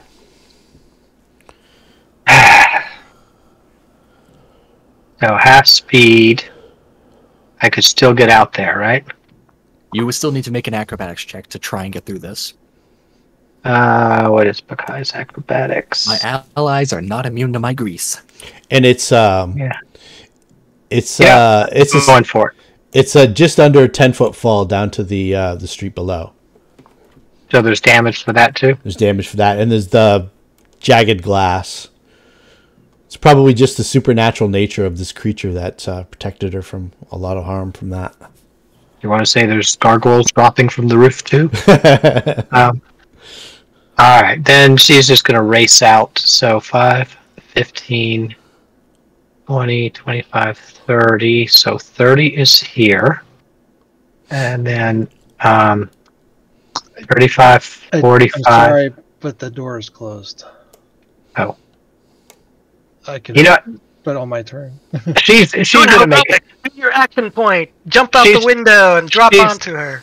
She's jumping out. All right, so acrobatics. She goes. You need to make a reflex save. One space and evidently stops. Okay, reflex. Yeah, no, you need to make a reflex. Actually, no. No, actually, you did not fail by 5. You still What is this thing on the floor? Whoa! All right. Well, You do not fall prone. Can the grease be dismissed? I believe it can. I think that I have to spend my. Do I have to spend my action? Yeah, to you have- dismissed. Yep, you have to spend an action to dismiss it. does that mean she gets to keep moving? No, I it's think still she, there. I think she stops. Yeah. Okay. Yeah, then, you stop. If you fail that check, you stop. Okay, then she's First done. tile of grease. Asami. Well, I'm not going to renew the inspiration. I'm going to open the door in case someone wants to chase her out. Okay. We got to get her. We can't let her get away. There's not much I can do, though. I guess I could open the door and go through. So open it 5, 10, 15, 20, 25. I can't open both doors because that's too many actions, right? You can get to the second door. Yeah, but I'm out of the way in case someone else wants to get there faster. You know?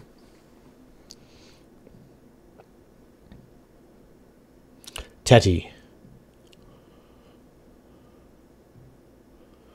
The window's about 3 feet off the ground, and it's about 3 or 4 feet in height. The edges of it, it's mostly broken. There was like a trim in the middle, like a big cross almost. And she burst through that, and the draperies have gone out the window, and there's kind of like jagged edges around the edge of the window itself. And then there's about an 8-foot drop to the ground.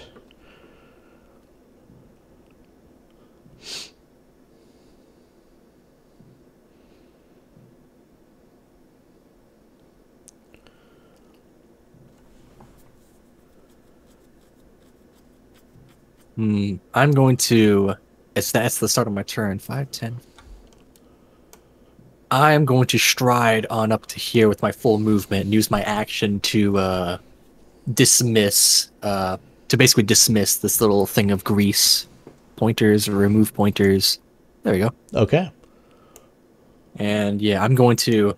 I would love to ready some more spells, but I do not have the movement or the actions. I'm going to end my turn with that since Bakai seems very adamant about jumping out this window. I don't want to make. I want to make sure she actually can if she wants. I'm going to end my turn there.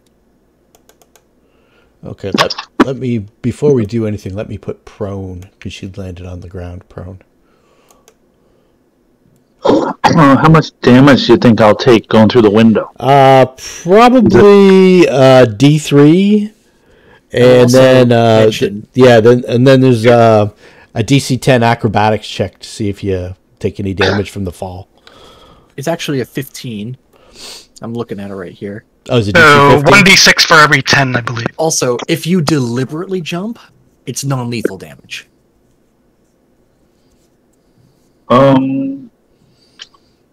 Well, I don't know. The wizard. Okay, whatever. Whee! So make acrobatics. Yes, please. Yeah, to avoid the first 10 feet of falling. If you fail, you simply take 1d6 non-lethal. You're taking non-lethal. Okay, you can roll a D6 for me. And you fall prone, I believe. Yeah, you fall prone as well. I believe. Shoot a D6 for me, Luna. So, GM, here's an interesting thing. So, Luna is falling right on top of the creature. Does it need to make some kind of reflex to move out of the way, or get fall damage? I just confirmed only the first 10 feet is non-lethal if you intentionally jump. The rest of it will still be lethal. Yeah.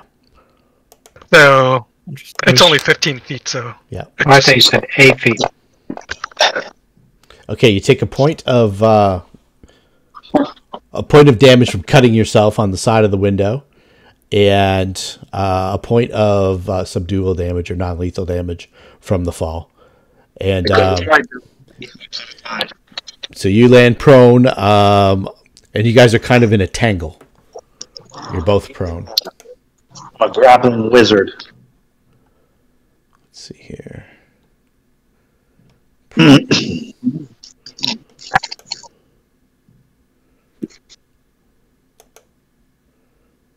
All right.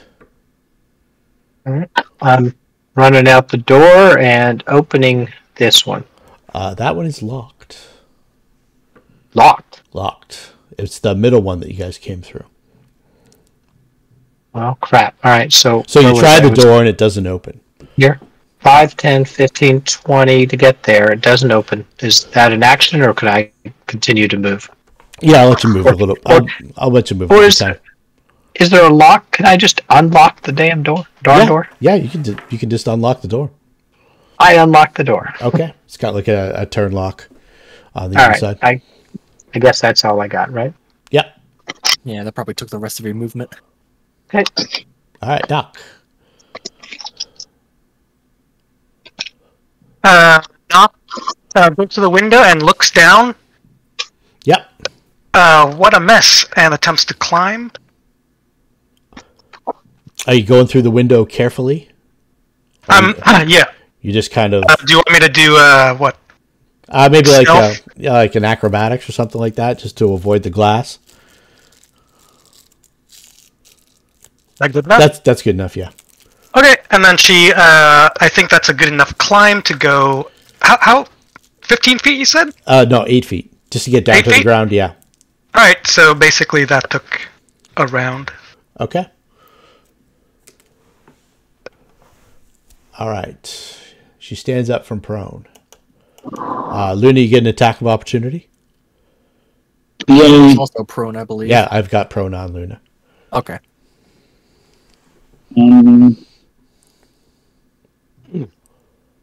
It's some Asian martial art movie here, two people like just fighting on the ground. Yeah, look at this.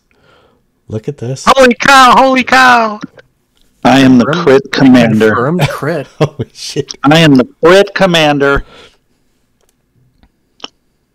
8 points of silver. All right. So that means that damage healing should stop, right? Yes. And it should be full damage, too. So That might destroy her.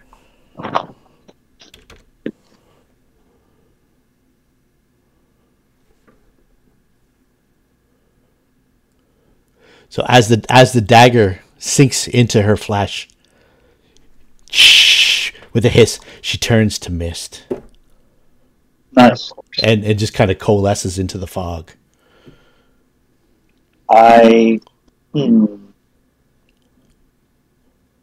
Yeah, okay. With a howl in pain. Ah! She just kind of it almost feels like her physical form bursts apart, and she just joins with the mist almost. The fog of the night claims her. Sure, that'll be the last time we ever see her again. No. So after a couple tentative moments, she seems to be gone. I don't know if my character would know certain stuff. If she's dead permanently or not. Well, I mean, I know, because last night I was playing City of the Dead Pathfinder, and we fought this same thing. I mean, we know she's probably not dead permanently, but Yeah. I don't think our characters do.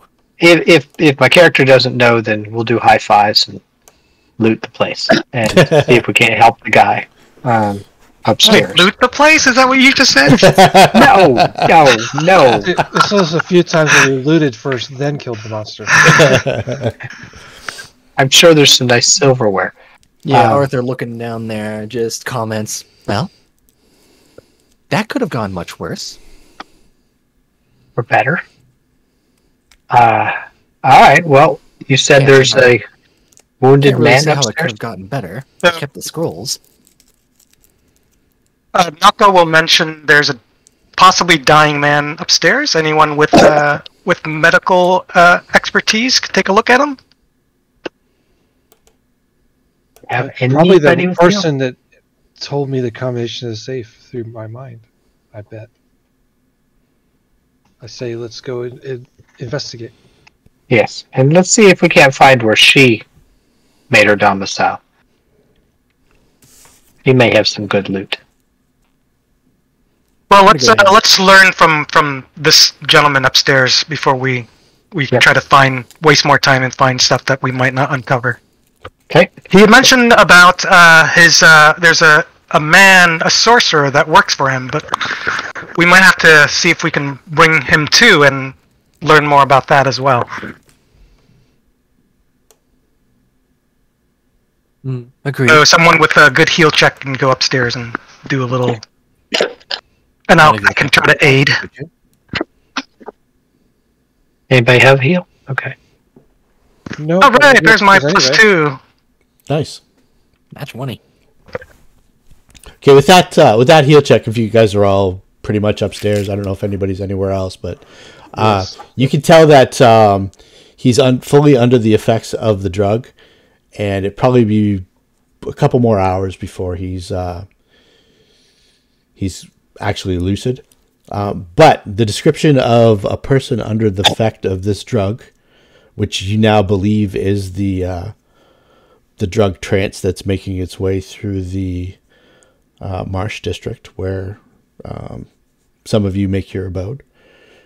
So I give the party a little bit of knowledge background. I have of that drug. Okay, so the drug induces almost a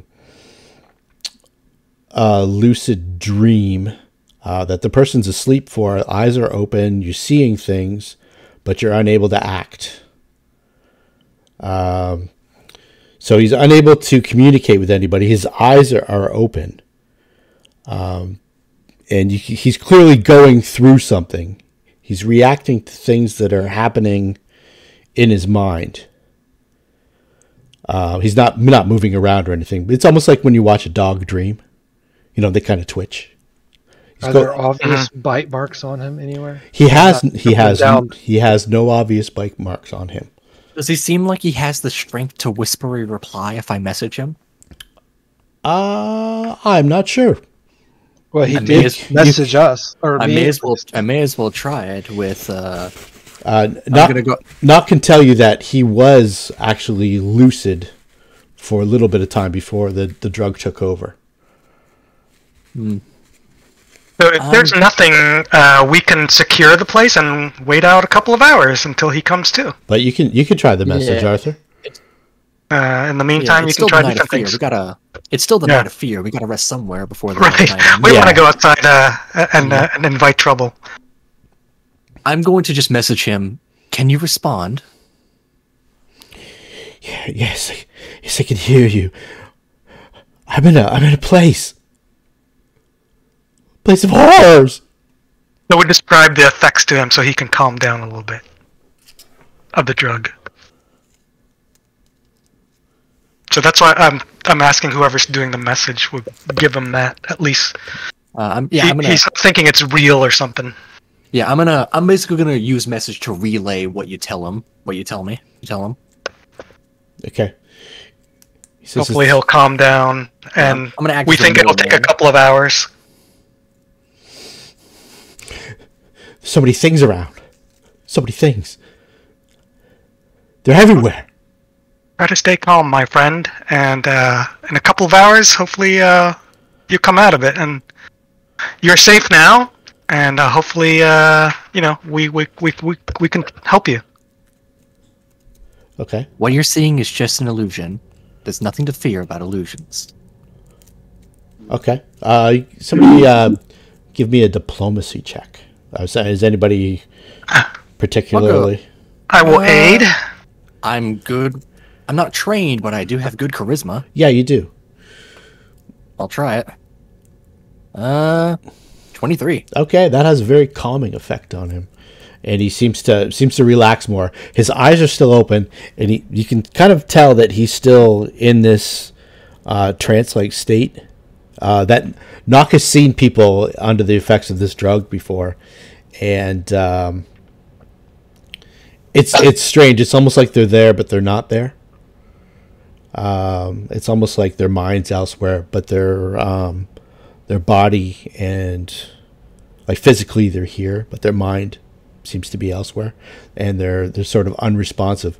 But Arthur has devised a way to contact somebody while under the effects of this drug, and his calming words with Nock's assistance, and I imagine Zed's probably helping out as well. Managed to get the man into like a stable mindset that he can ride out the effects of this drug in maybe more comfort than he would have. Relative comfort. Yeah, he might come through it less affected for a period of time, which is a bonus experience points for you guys. Well done. So, but there doesn't seem to be any way to actually, like you don't have any magic or any kind of chemical way to bring him from his trance. You just kind of help him ride it out. Yeah, I give my encouraging words a decent distance away from him because my presence tends to unnerve people. I don't want to influence his dreams. Okay. He doesn't seem to be affected negatively by you. Interesting. And actually, you seem to soothe him. Actually, interesting. The fact that you're able to contact him, and that it seems to be a help. Is there a chair in the room? Oh yeah. It's a rather opulent bedroom. Yeah, I pick a chair that's not far away, but not right up next to him, just kind of distanced a little bit. And I'll pull out the flute and just to play some calming music. Hopefully that'll keep him grounded and centered. Yeah, that definitely helps as well.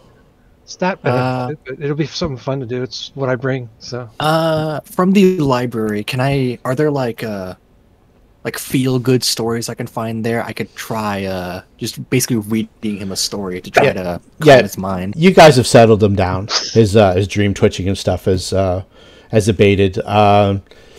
Nock can tell that he's probably going to be under the effects of this drug for another couple hours. So if you guys want to just explore the house, he's probably not going to get any worse.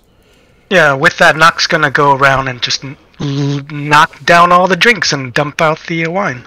Okay. Yeah, the wine was definitely the wine that she was drinking because she was unaffected by it was definitely laced with this drug. I'll stay with him while y'all search, just in case his condition changes. Yeah, I'll stay with him as well. Okay. Is anybody else going anywhere else in the house or doing anything?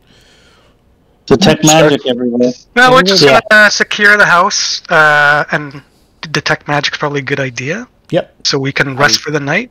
I keep forgetting that's a cantrip in Pathfinder. Yeah, yep. exactly. Vodka's looking rough. Is anyone? I'm used to it being a first level spell in 5e. I'm casting a spell that heals 10 points. Well, that'll clear up the Eidolon. We're gonna lock the doors, make sure they're all locked, and barricade the window if we can, in case she tries to sneak back in. Okay. Yeah. So the curtain's still on there. Maybe I'm not. Push a bookshelf or something in front of it. Yeah, you can do that. Does the kitchen look like it's big enough to accommodate a horse? We'll just bring the horse in. The horse can come right into the foyer. The foyer is where everybody is right now on the map. Try to keep the horse safe from the night of whatever. God will go around killing the people. Night of Fear. Yeah, Night of the Living Dead. Yep, exactly. Apples out for him. Yeah. All right. You bring the horse into the house. Absolutely. So I think someone named him, right? Mr. Ed or something? I thought it was now. Tickles.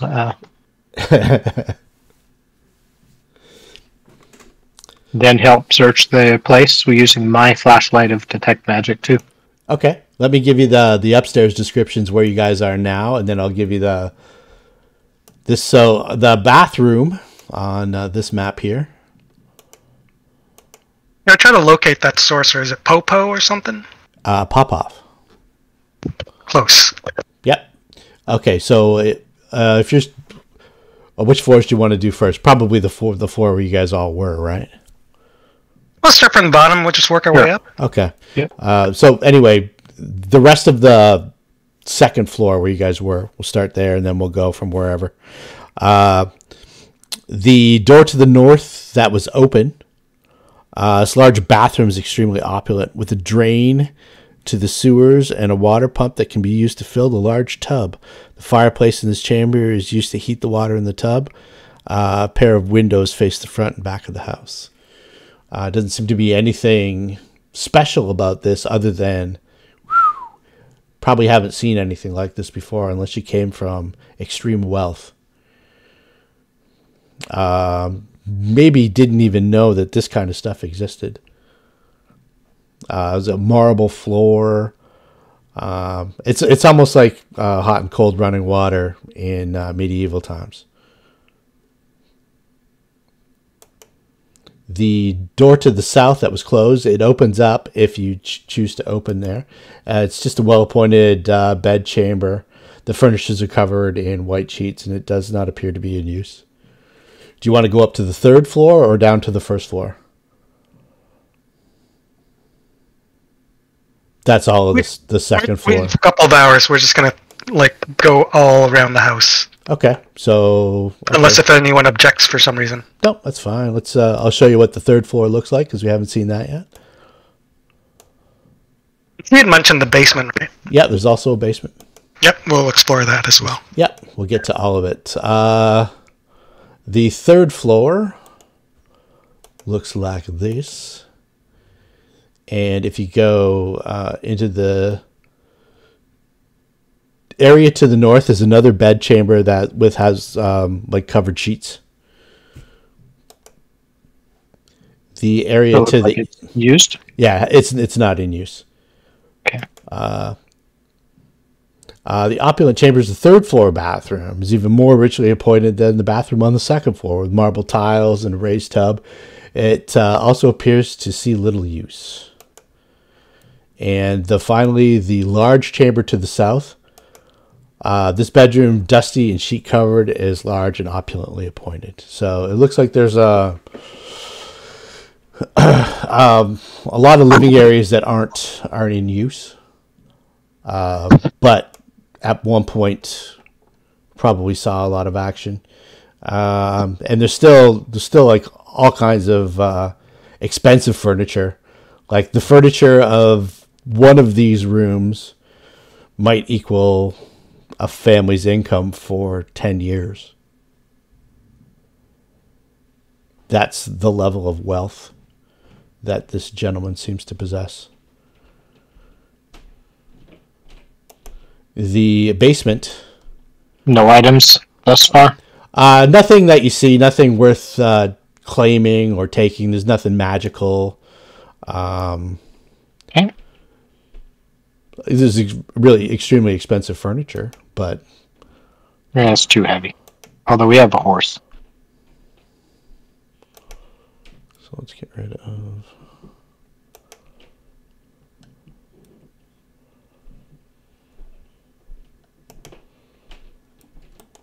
All right.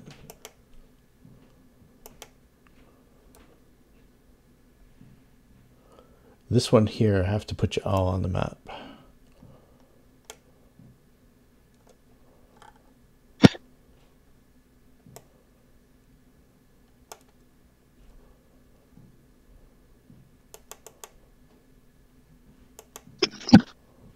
Okay, so let's see here. Like I've shared that. The basement. This basement has numerous arches and buttresses. It is cool and feels damp. Numerous wine shelves and cold storage lockers are evenly placed throughout. It appears as though it is relatively free of dust and well used. Slumped against the wall of the stair is an old man. His clothes are threadbare and ill-maintained. He looks short, fat, with long, unkempt gray hair around a large bald patch at the top of his head. His face is wide and his eyes seem unnaturally far apart. His hands are gnarled and twisted, and he's slumped down. He's in a seating position. It looks like he got dragged in a seating position up against the wall, and his head's kind of lolled over. His tongue's hanging out. There's no movement. He looks quite dead. And this is in the basement. And I lob an acid splash at his foot, so if he's feigning it. Yeah, okay. Is there a particular odor coming from the basement? Nope, not yet. He hasn't been dead for too long. Okay, so you lob the acid splash. He doesn't move. It burns through the leather on his boot, which is kind of it's kind of shoddy. It's not a well-made boot. Okay. This is not Pop-Off, I assume, or do we have any idea what Pop-Off is? He told Nakar that it was a sorcerer, I believe. This doesn't look like a sorcerer or a butler or... Yeah, actually, Asami. Going to give me a knowledge local check. Yeah, I'll examine him and try to remember if he seems familiar in any way. Knowledge local, where are you? There you are. Okay. Does anybody else have knowledge local that maybe lives in the Tenderloin district? Do I live in the Tenderloin? I think you probably, the way you described it, I think you're probably living in the Marsh district, which is okay. just north of that. I assume that means there's nothing remarkable about him that would stand out to help. Yeah, actually there is. I just didn't see it. No, from his description, he looks kind of deformed. I'll give it again. He looks short and fat with long, unkempt gray hair. That's normal. Around a large bald patch at the top of his head. Nothing about that seems abnormal. But his face is wide and his eyes seem unnaturally far apart. His hands are gnarled and twisted. It almost looks as though they're curled into almost like an extreme arthritic kind of state, and they're kind of swollen and fat. His fingers, and they're still kind of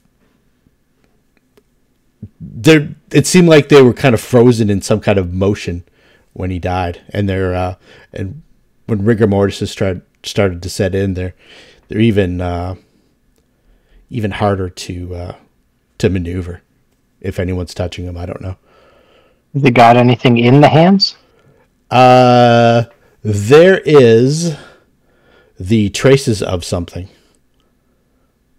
almost like a powder.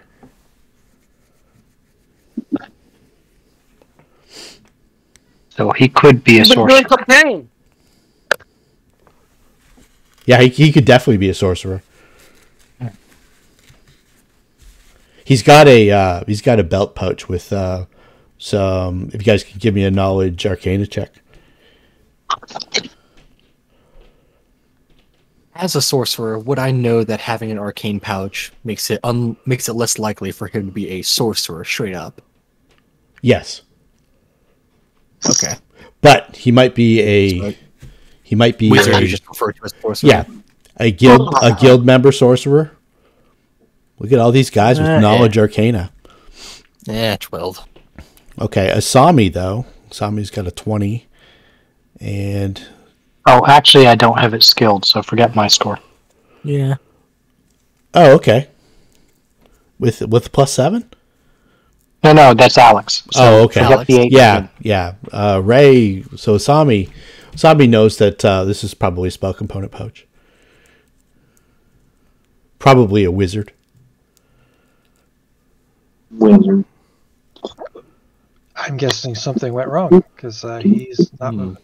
Yeah, when you examine him, you can see on his neck. It's once you get close and start maneuvering and maybe bring a bit of light to bear, you can see fang marks in his neck, and you can see that he appears to be drained of blood.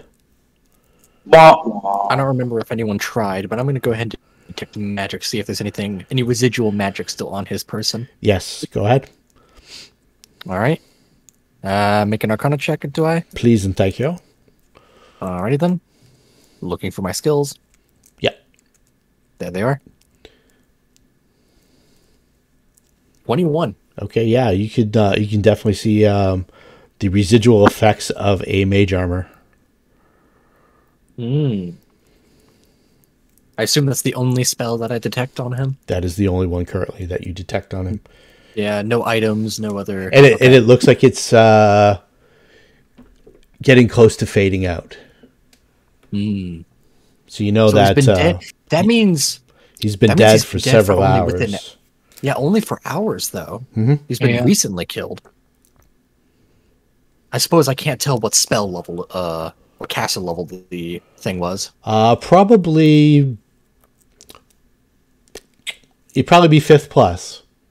So sometime within the last 5 or 6 hours, he died.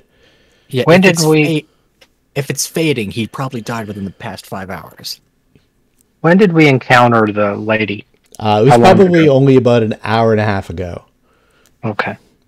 The night it's been dusk for probably about 5 hours now.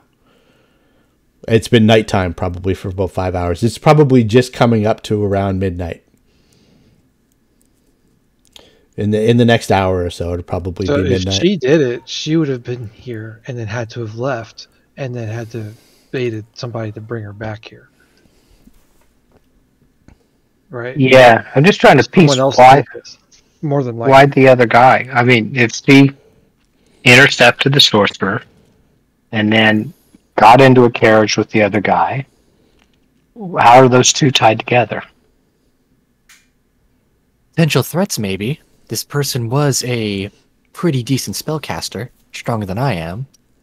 Well, he's obviously got some tie-in with the old man. So the sorcerer, but I don't get what the other guy has the tie-in. Perhaps she was trying to build up a dependency, get rid of all of his allies, so that she's the only one who can take care of him. Would the other guy have any relationship with sorcerers that we would know about? The quote unquote her date? Yes. Did we get into the specifics of his profession? I think we might have. No. Did we? I'm not sure. I don't recall. Which leads me to believe I don't know. Oh, either. I don't know if I brought it up. Or did I bring up his name, Luke? Yes, you mentioned I remember the name Luke. I don't think he said he was, though. Okay. So we'll leave that for the Lord Denal to tell you about. So anyway, long story short, he eventually comes around, probably about 2.5 hours later. And it's the wee smalls now. It's about 3 o'clock in the morning, maybe about 2:30, 3 o'clock in the morning by the time he comes around. And he's shaky. He's got an upset stomach, but he doesn't seem to be any worse for wear. He seems disoriented, but not to the point where he's unable to communicate or anything like that. And it takes him a couple moments to get himself back together. Care for some water? Please. I'm gonna go get him a cup of water. Okay. Do you mind telling me what happened? It's Popoff. Have you seen Popoff? Yeah, he's dead. Okay, his face goes kind of ashen. Describe what happened since we came to the house. Okay, and you do that. He says, Maria, it's been a tangled web since she first darkened my door. Several months ago, I was visited by her. She claims she's my mother. This is my family's home. By the way, my name is I am Lord Denal Valinor. My father is Duke Essen Valinor. You guys can make knowledge locals or history checks if you have history or nobility. Naka introduces her in return. The only knowledge skill I got is Arcana. Not familiar with this place. Okay. Luna would know that there is in the noble district, there's a Valinor estate. But she doesn't know any noble names or anything like that. He says, "This is my father's home before I inherited it. When he took over my my grandfather's place in the nobility,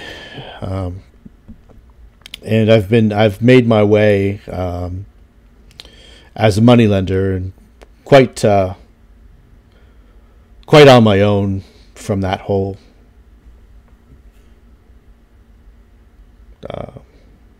I don't get involved in the affairs of the nobility so much. It was profitable for me to begin with this estate, but since then I've made my own way and I've done quite well. And when I first encountered Maria, claiming to be my mother, I assumed it was some sort of ruse to bilk me of my my wealth, some sort of chicanery, and I thought I was smarter than her, and I could get it out of her what she really wanted. So we played a cat and mouse game over the course of several months, and during this time I had engaged Popoff as I had many times in the past. He'd enjoyed the fruits of my patronage. He for wealth, he was willing to share some of the secrets of his profession with me, as I have a passing interest in the more esoteric matters, as you may have noted from the contents of my library. So I engaged Popoff for his expertise, and I engaged in a battle of wits with Maria, whatever she was. We suspected some sort of vampire or shape changer. The lore is difficult to find. I don't know if you came across the books that I had procured from the library. I'm going to rummage through my bags and pull out said books. Yes, we received the message and we were able to get into the safe and acquire these books. Well, so it's good that they're safe. You managed to vanquish the creature without the use of scrolls, I see. Luck, all luck. Popoff was planning on springing a trap should she come upon us, but I guess Luck and the element of surprise. well, she surprised us today. That is for certain. I grieve for Popoff. He was a dark man, but he was even though he was almost an employee, he was a friend. His death is it's troubling, and it also creates numerous problems for me as well. His guild. I'll have to deal with that. My man Rackernash was supposed to follow me as I engaged with Lug today, who had been hinting. Lug was an extortionist. He had been hinting that he had come across some family secret of mine that would belittle my station within society and would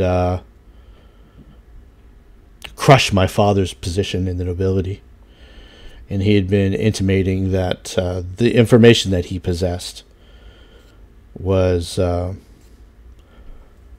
such that if I didn't comply with his wishes, that things would not go well for me from the future.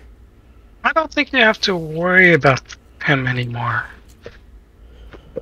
Yeah, he's dead too. He's dead. The horse is alive. Describe the scene with the carriage. Okay. So Rakonesh still lives. That's the guy we negotiated? Yes, he was the Yep. bandit, the lead bandit, or Yeah. whatever. He says I sometimes engage him and to collect for me when there's a particularly troublesome debtor. Oh, so he works for you. On occasion, I engaged him this day, as I was expecting to be visited by Lug, and I was expecting to have to deal with him when Maria held me in some sort of thrall and made me drink some manner of concoction, and the horrors that I saw from that, I shan't soon forget. But that was she must have dragged me up to my bed. I don't remember after drinking the wine. She it was almost as if I had no control over myself except to drink the wine. And I don't know if she had already killed Popoff by then. But he did not come to my aid. Judging by how fresh his magic was, he probably died within the past day or so. He was here with me this afternoon. We were planning on dealing with Maria, and he was going to stay with me until Lug arrived. And he was intercepted, it seems. This is troubling. The guild, I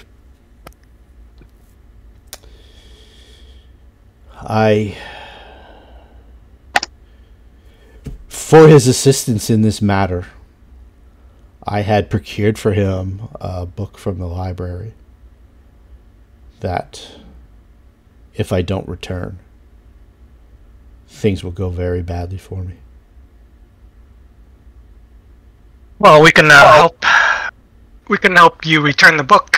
But first, why don't you take a little bit of rest from your ordeal? I would like to have a word with my companions here. I would appreciate that. This is it's a lot that you've told us. You're probably much worried by now. Yeah, he's trying to suss it all out himself, and you can tell that he's not well. Like it's almost you've seen somebody with a really bad hangover. It's not pleasant. All right, and with that, she will leave the room, and whoever wants to follow down to the kitchen or whatever library. Yeah, for sure. So Naka will basically just put it on the table, like, all right, so we saved this guy's life. He's telling us about all this stuff. We can help him return the book. So what's everyone's take on this? What do we get out of this, or what do we want to get out of this? Or is this just a haphazard event that somehow we've crossed with? We were Gaining hired. the favor of a nobleman has many perks. I think we need to do a little more research to ensure that she is gone, because going up in a puff of smoke doesn't sound like we're done with her. Someone said we were hired by what? By whom? Her. See? Remember at the bar. Yeah, but her hiring us is kind of null and what's the term? Void. Void Yeah, at this point, right? So but she didn't we say can that. select from her. Yeah, that pisses me off. But all right, I have a feeling we're not done with her. I think we need to do a little research, but you know what? If we're done, I don't know who said we made friends with the noble, and that's probably a good thing, but I agree. Even if she does come back, we've killed her once before. Who's to say we can't do that again?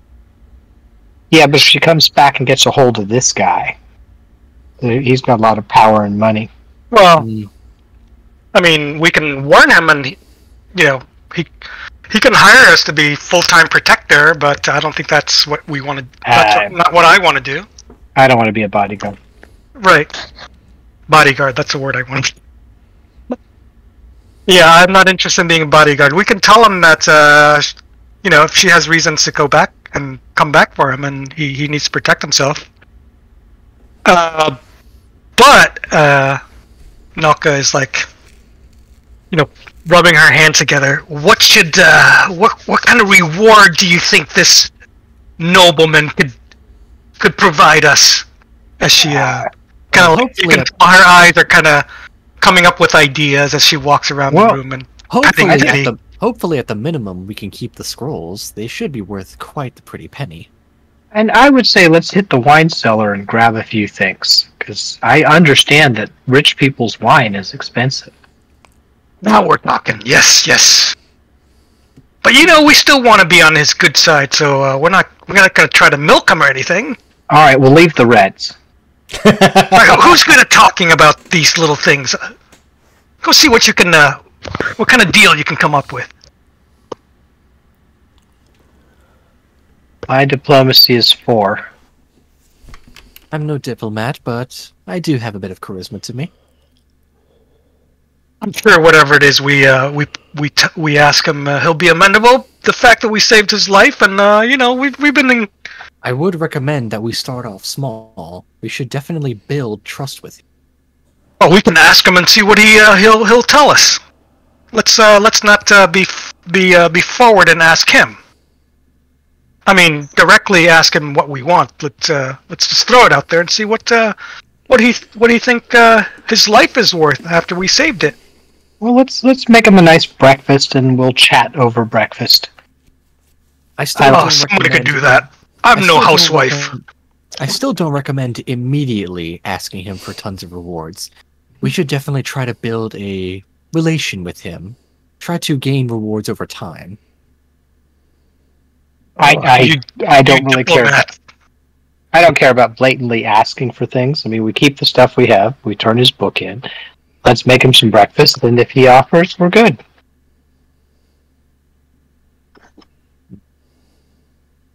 That sounds good to me. All right, at least we're all on the same page, right? We're gonna try to collect some kind of reward, right? Yeah, we're gonna hope he offers him something, and we can drop some hints that we suffered a lot in the night. Hint. Hold our cap out. But if he doesn't bite, I'm done with him.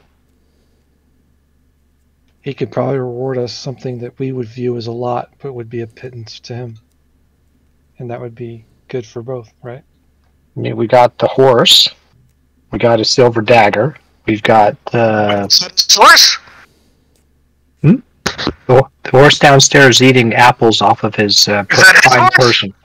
No, that was the other guy who died. Yeah, that's not horse. That was the cart that he commissioned. The carriage that he... Finders keepers. Yeah, definitely. Yeah, that's why I say we got the horse. Yeah, that was Luke's, I believe.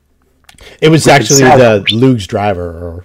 Driver. Yeah, you can hire a carriage for a fairly large amount of money. So it's probably the carriage driver's horse. He's quite dead, though, so he won't be needing it anymore. Yeah, talkers figure it out. I'm gonna find a spot to settle down for the night. She goes in the kitchen, looks for food, and feeds Teddy. Yeah, this place is well stocked. You lot have fun. You lot have fun with your wine. Yeah, you guys can help yourself to the wine. That's fine. All right. Well, we'll attempt to make a breakfast for everybody in the morning. Okay. And see if he has good mood. Get him on his, feet. And if he doesn't offer up something, drop a couple of hits, and if he still doesn't, then I'm good to go. We'll take the horse and Okay. apologize for the mess the horse left because we couldn't walk him in the middle of the night. Definitely. But you're at the party just describing what they want to do, and Naka has already left, kind of crossing into the kitchen. You can hear her say very loudly, "Oh, it's a good thing we saved someone's life today," and she walks into the kitchen. That's awesome. Oh, it cost me dearly. I have no money. No subtlety to her, is there? That's awesome. All right. So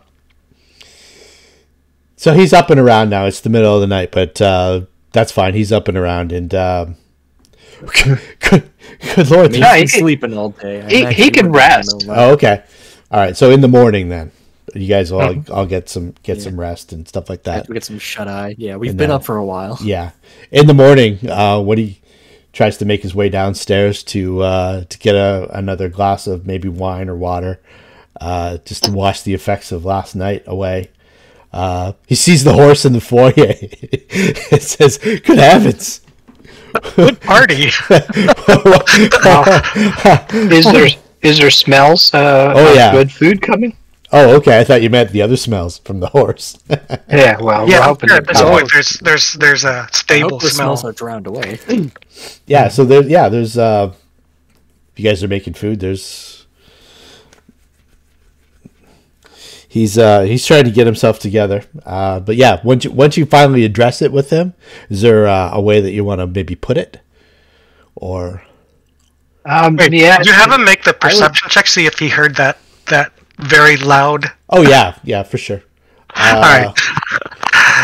I don't plan on bringing it up. I would just ask him. Okay. I would just say to him. He would would doing a lot better today. Yeah. He says, and I have you all to thank for it. I am extremely grateful for what you've done for me.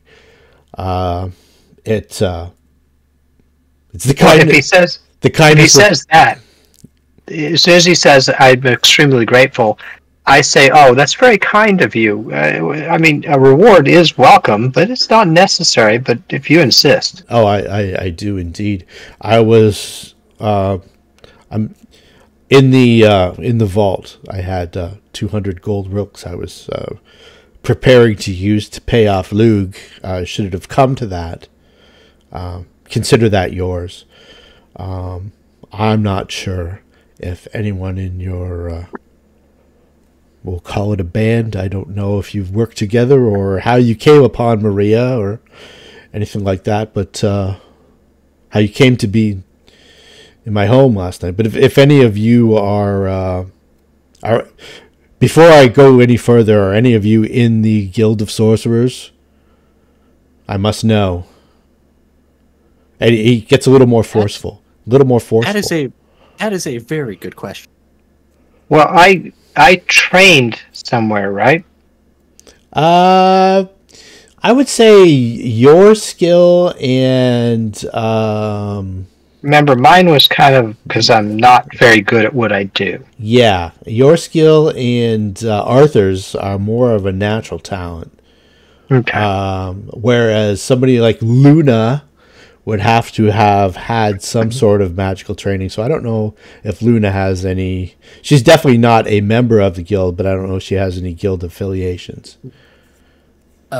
Upon the question of are you part of the guild, Arthur just responds, "That's a very good question. I've only recently arrived, so I never had the opportunity to sign up." I see. I'll just shake my head vigorously. Oh gosh, no. The reason why I ask is that I believe I may be in some trouble now with the guild. So I kind of wish to negate any further guild entanglements. I've been thinking about things, and I'll need to contact Rackernash. Oh, we're not assassins, by the way. I'm sorry?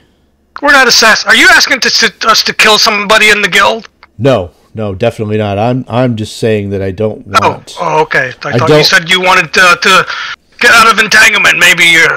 Oh, never mind. No, I don't want the events of tonight interactions to reach the ears of any guild members, if that's at all possible.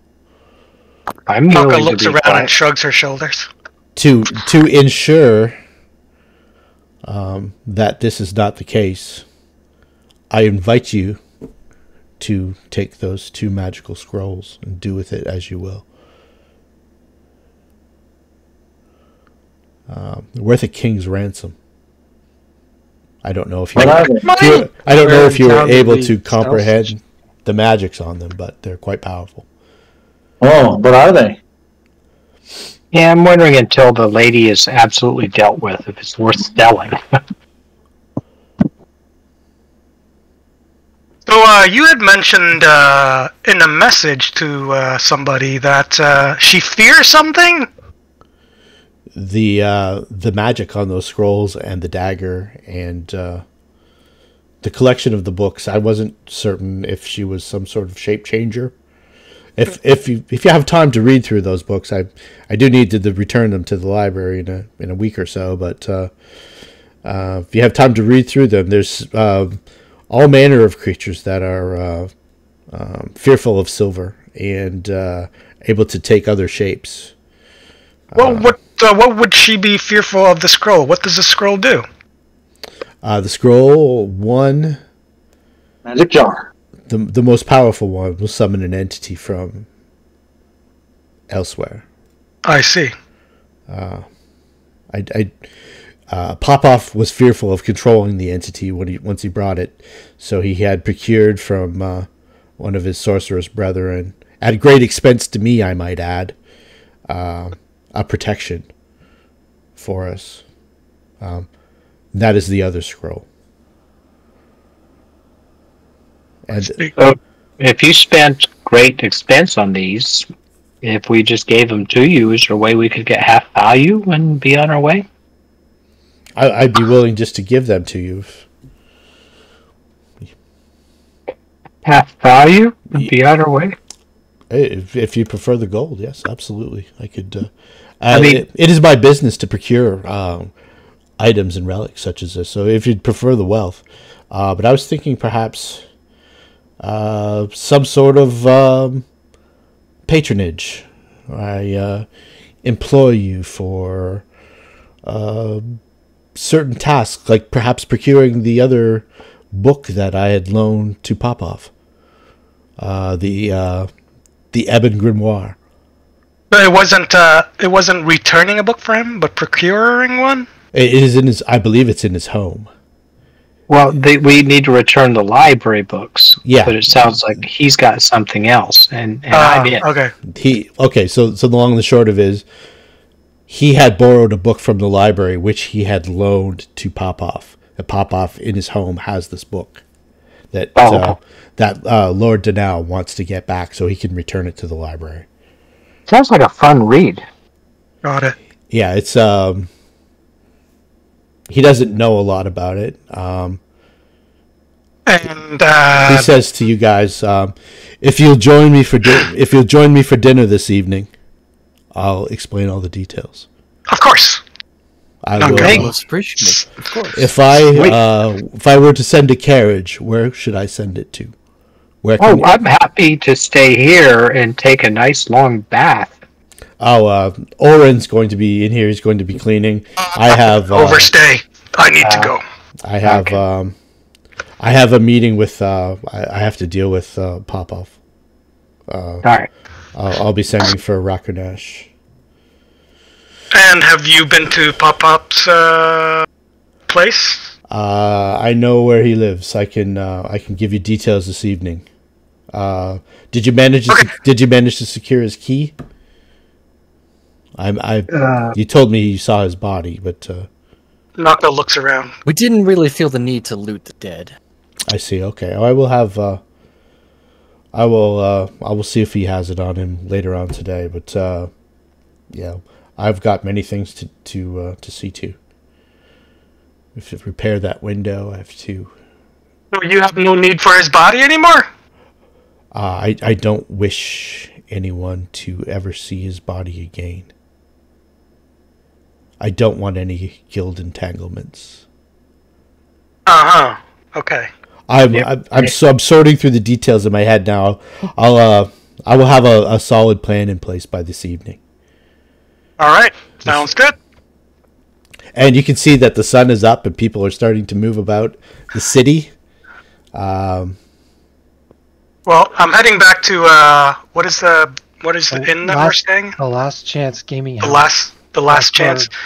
I stay there normally, so that's where I'll likely be found. So he says to you though, your horse. We'll be taking it. Oh yes, absolutely. But I manage a stable. I've got a. I could put him up. In that case, how much do you charge? I would not think of charging you. Oh, that's very kind of you. Yes, take care of this horse until we have need of it. I will give you the directions. It is off of Carter Street. All right. She and you can. She tries to remember all the details. Okay. Didn't bring her iPhone with her, so she couldn't really jot it down. Yeah, he gives you the address, and with that, you guys can go about your day. Tanaka will head back, and once we're outside of his place and he's not there to listen anymore, Naka would just bring up the fact that he's providing the scrolls as hush money, just so everyone knows. To be clear, right? Oh yeah, absolutely. He was absolutely clear about that. Yes. All right, so everyone's as long as everyone understands that. Naka's kind of saying that indifferently. Yeah, we got it. I'm good with secrets. And whatever he does with that body, also that's another secret. Lots of secrets he's wanting us to keep, right? So, what body? So everyone's on the same page here. The owner of the Last Chance basically desired for us to escort this woman to this house. So if we're keeping this event to ourselves, we need to have a cover story of what we did. We did it. We're done. We escorted her to this her house. Exactly. No. We don't say what house. We just escorted her home. I don't remember. It was in a nice area. We just say we completed the task that she set us out to do. Correct, and we did. That's the truth of the matter. We brought no other details necessary or needed. We know nothing. I like this. Naka says in her excited voice, and I mean, if out of game, if you've probably already guessed, her typical behavior is very chaotic. Are we considered rested, or are we? Yeah. After today, after going home and having a rest today, I'll throw a rest on you.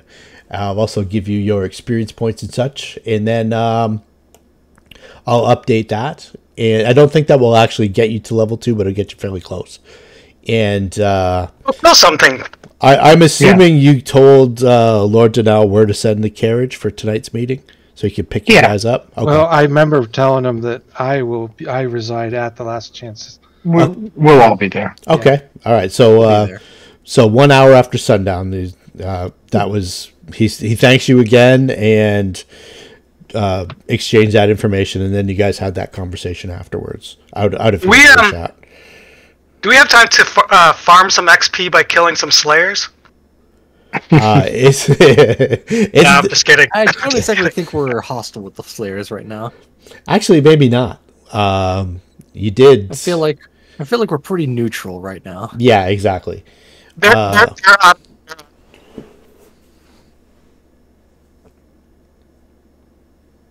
Also, I'm not very proficient at fighting Slayers because they tend to be further than 30 feet away from me. They had to get a jump on us anyway.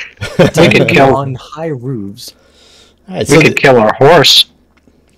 So the city, much unlike last night, the fog is relatively clear. The sun is up.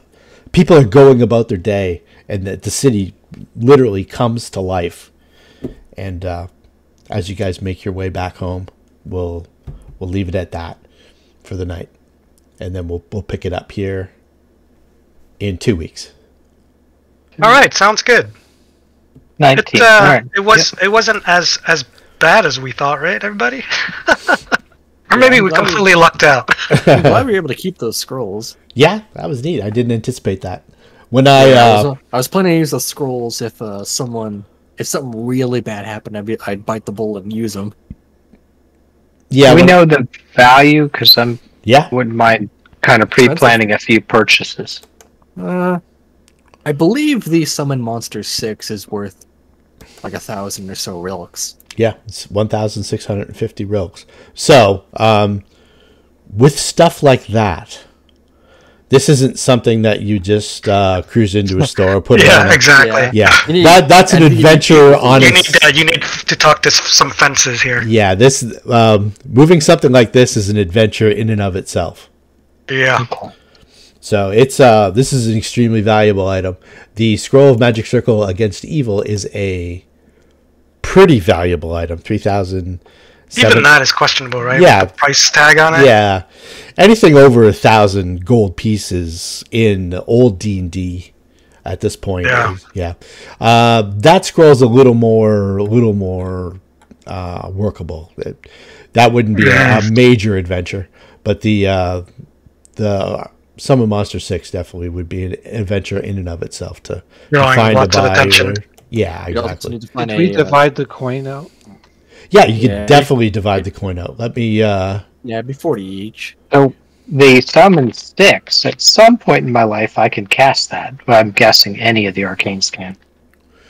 All right, so we've got, I think... It's 200, so it's 40 each, right? Yeah. Yeah, 40 gold. So that's 400 gold pieces in old D&D. Oh, that's perfect. Yeah. I'd like to buy one piece of equipment. All right. We will we'll address all that in 2 weeks. I'm sorry. So we each get what? 40 gold rilks, so the equivalent of 400 silver smarducks, which is okay. They've been added to your. They've been wired to your account. Yeah. I love dividends. Yeah. I'm assuming you left him with the 3 books from the Great Library. Yeah. Sure. We let him keep the books. Okay. All right. Do we get any bottles of white wine that are worth anything? Yeah, you could have grabbed a few bottles. It's he had hundreds of them down there, so, and he wouldn't begrudge you taking them.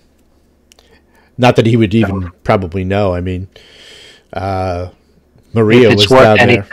Maria was down there taking bottles of wine. So, yeah, you can. If there's anything, we'll split it. I mean, if there's any value, if it's just cheap wine, we'll enjoy it. If it's good wine, we'll sell it. What's that lord's name again? His name is this. I'll type it into the screen.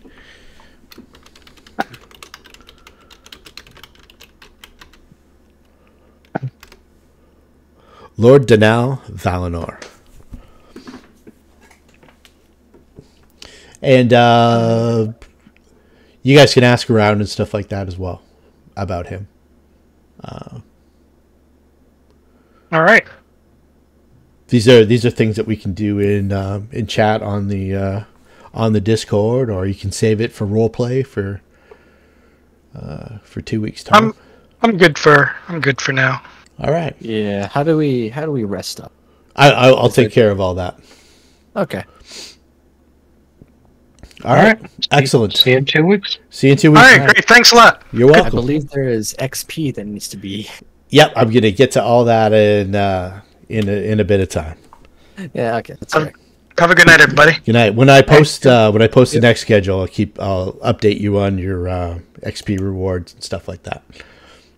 Cool. Excellent. All right. Thank you, guys. Good game. Yep. Night. Yeah, that was really fun. I'm surprised we didn't die. Yeah, it was. That's a pretty lethal encounter. I was expecting at least one person to get energy drained and just